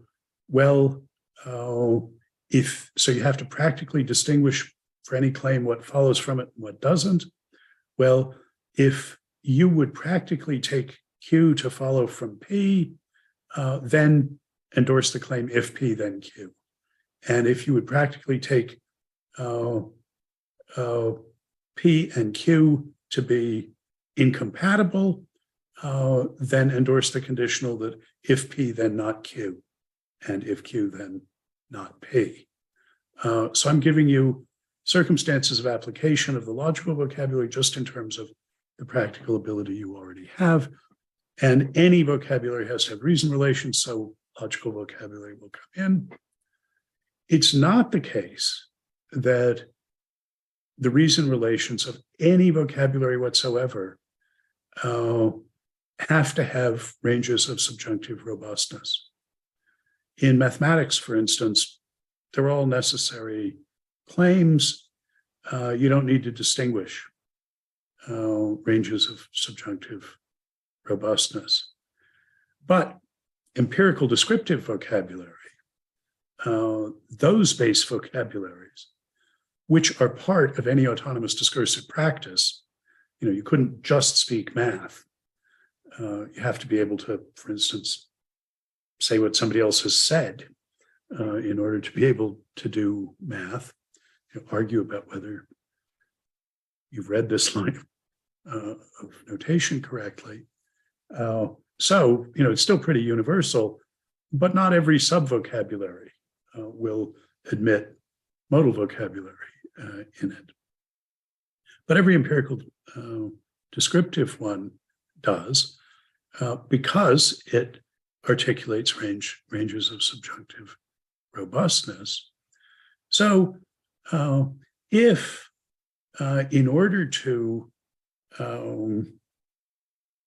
be able to distinguish between good implications and bad ones, and good incompatibilities and bad ones, you need to really be situating each one you think about in a cloud of neighbors of it.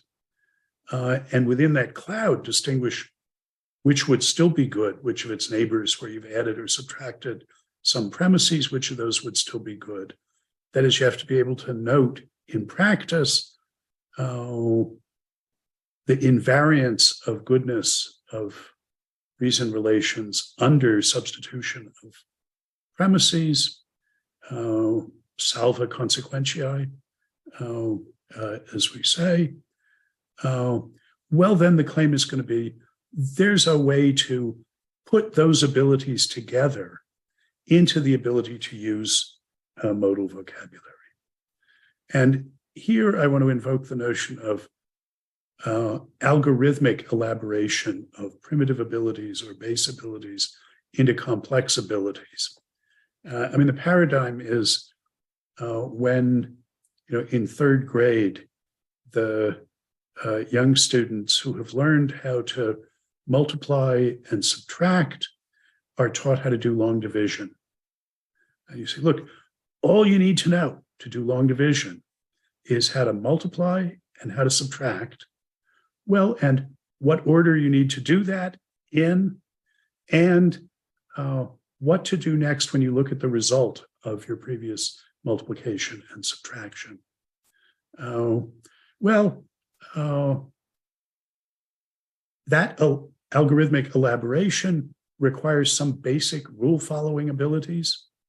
Those come in two flavors. A straight schedule algorithm is just a list of the order in which you execute some of your primitive abilities. That's the way the Jacquard loom, sort of first computers work, first automated machineries work.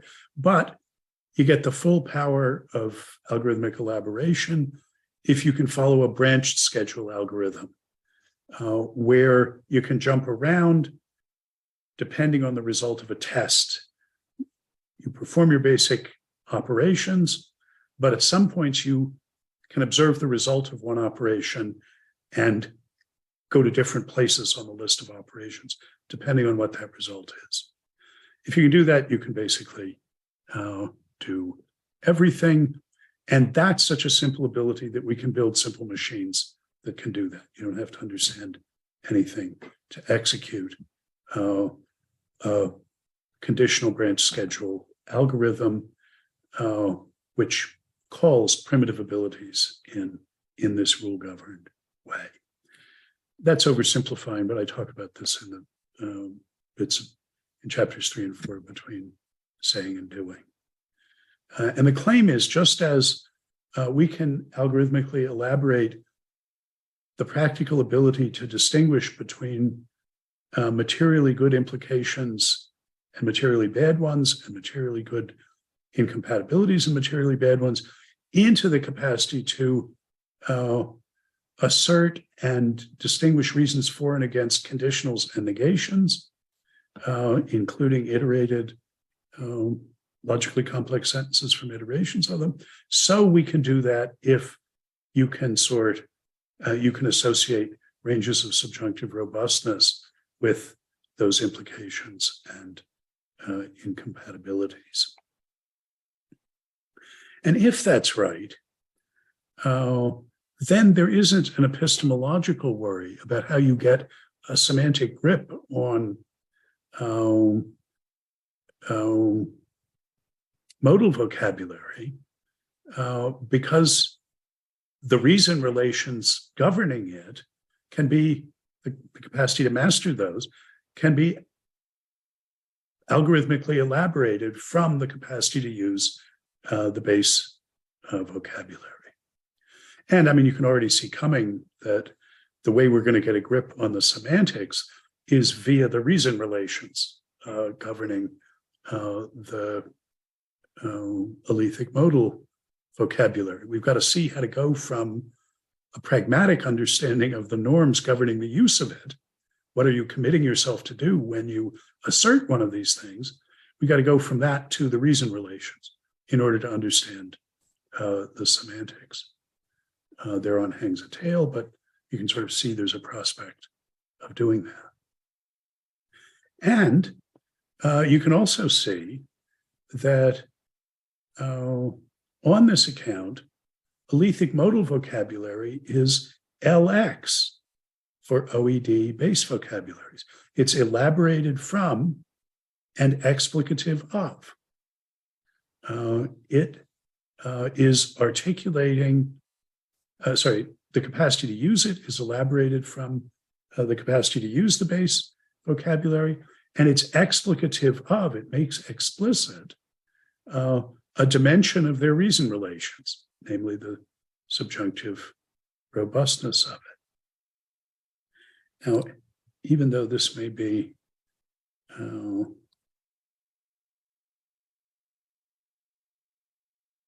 unhelpful here, in between saying and doing, I introduced the notion of pragmatically mediated semantic relations between vocabularies. And the paradigm is a pragmatic metavocabulary. And here we have a base vocabulary V, and the practices of using that vocabulary, using the lexicon of that vocabulary with the reason relations that make it the vocabulary it is. Now, we know how to do that because we know how to go from norms in the practices here to reason relations here. This relation is the relation between practices or abilities and using the lexicon with the reason relations that make it mean what it means in this base vocabulary, say an ordinary empirical descriptive vocabulary. Over here, we've got a vocabulary that we use to say what you have to do to be engaging in these practices. That's going to be a normative vocabulary, at least in our preferred cases. That's this arrow. This vocabulary lets you say what you have to do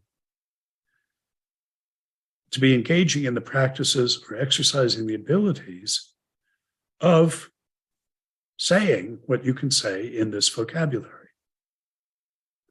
And if both of those relations hold, this one PV sufficiency, these practices are sufficient for deploying this vocabulary. If that holds, and this VP sufficiency, this vocabulary is sufficient to say what you have to do to be engaging in these practices. If both those hold, then this vocabulary is a pragmatic metavocabulary for this base vocabulary. It lets you say what you have to do to be saying what you can say in the base vocabulary. It's a metavocabulary. There's a relation between two vocabularies. It's pragmatically mediated because you're going through the practices of using the other vocabulary.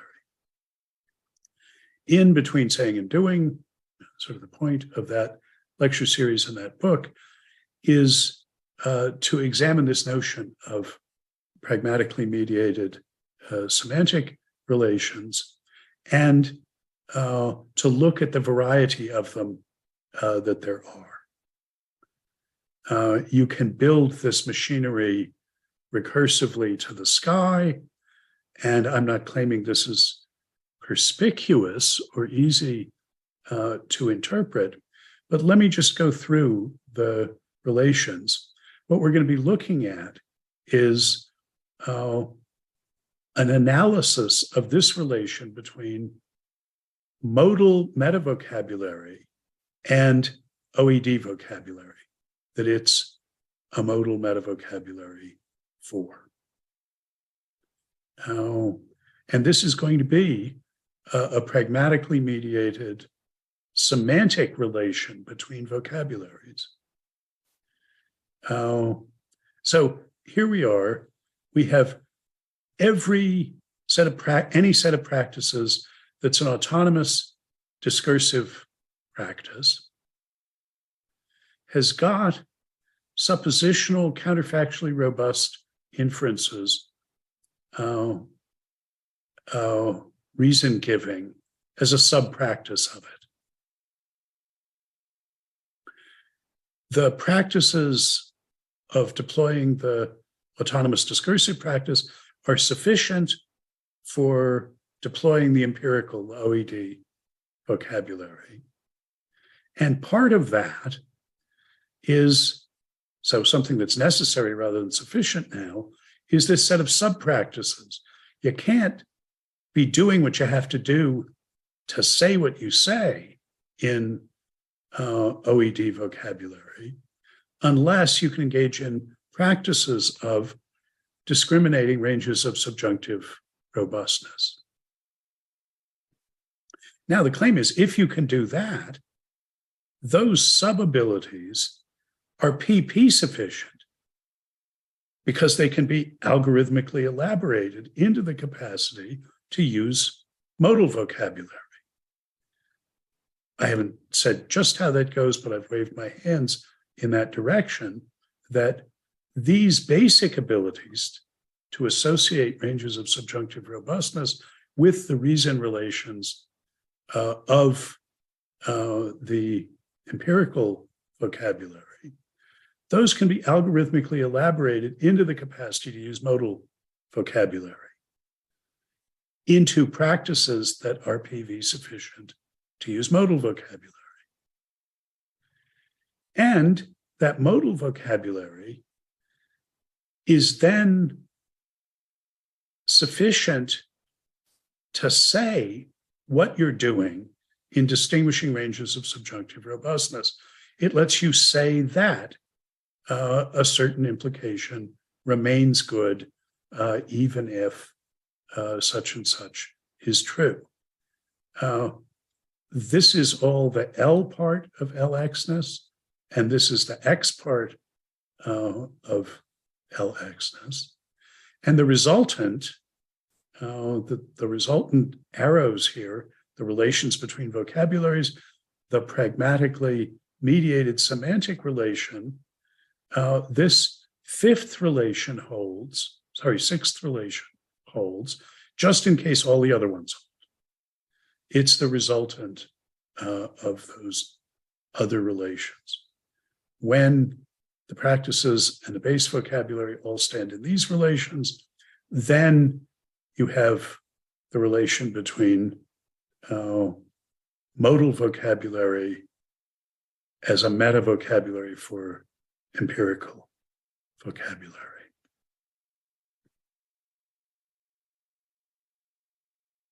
All right. Again, I say more about how to understand these diagrams and so on. That's what the between saying and doing chapters are. I'm going to sort of leave this on the table. I think our time is well up. Okay. I haven't explained the relation between descriptive vocabulary and modal and normative vocabulary. I've set some criteria of adequacy for doing that, and I've put a lot of conceptual machinery on the table for doing that.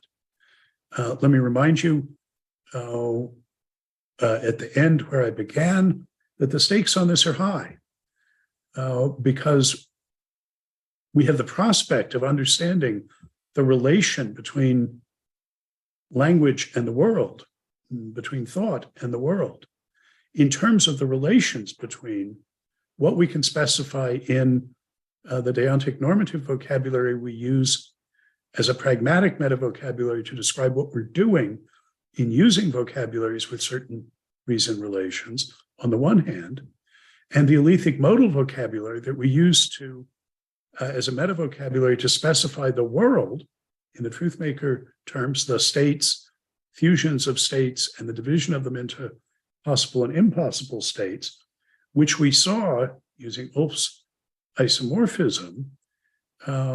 We can get an isomorphism between the reason relation specifiable in the world in Alethic modal terms, the consequences and exclusions there, and the normatively enmattered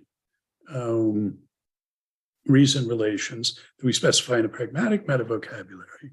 So if and insofar as we can understand the relations between what's expressed by Alethic modal vocabulary and what's expressed by deontic normative vocabulary, that's going to be filling in our picture of the relation between mind and world, between language and the world.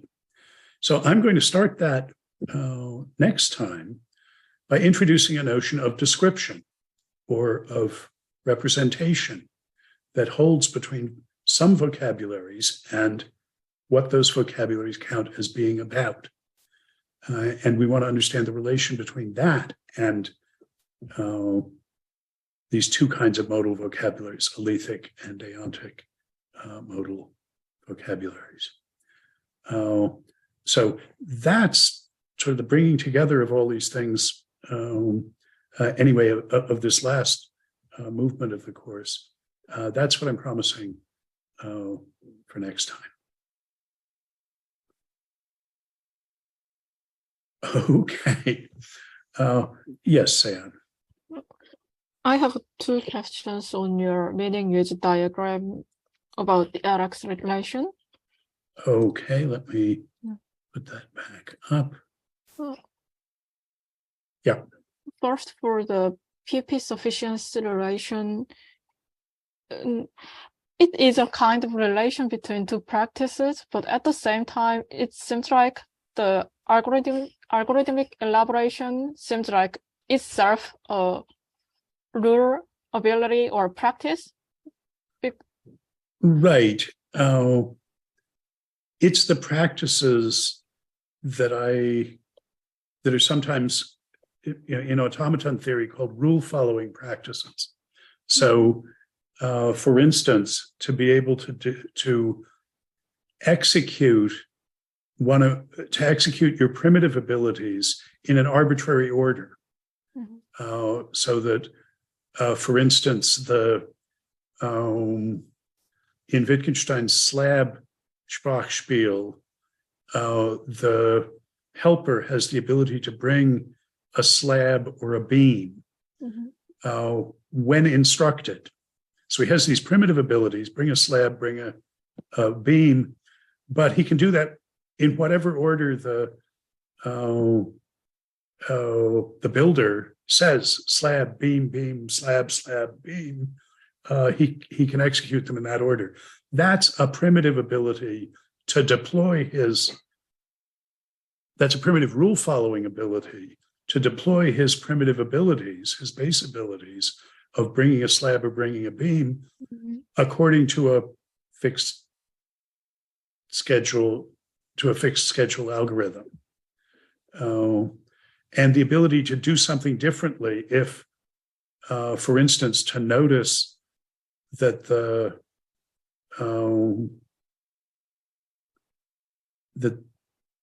slab bin is full,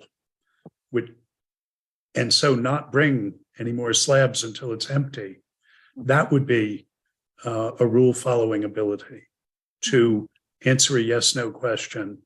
This is all of the kind you need to engage in a test, operate, test, exit cycle, a tote cycle.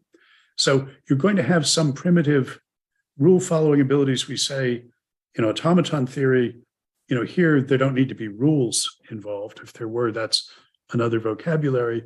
But you have to be able to put together your basic abilities in different ways in order to elaborate the basic abilities into the more complex abilities. And the other question is on the PV necessary relation. So the PV necessary relation is obtained here because the P counterfactual robust inference is included in PADP, but can we take it as the converse of VP sufficiency? So the empirical vocabulary can specify P counterfactual robust inference. So I was wondering, the PV necessary relation is just the converse of VP sufficiency? No, it isn't really. Well, I mean, it depends on what you mean by converse, but it isn't just. It isn't just sort of reversing the arrow of a PV sufficiency.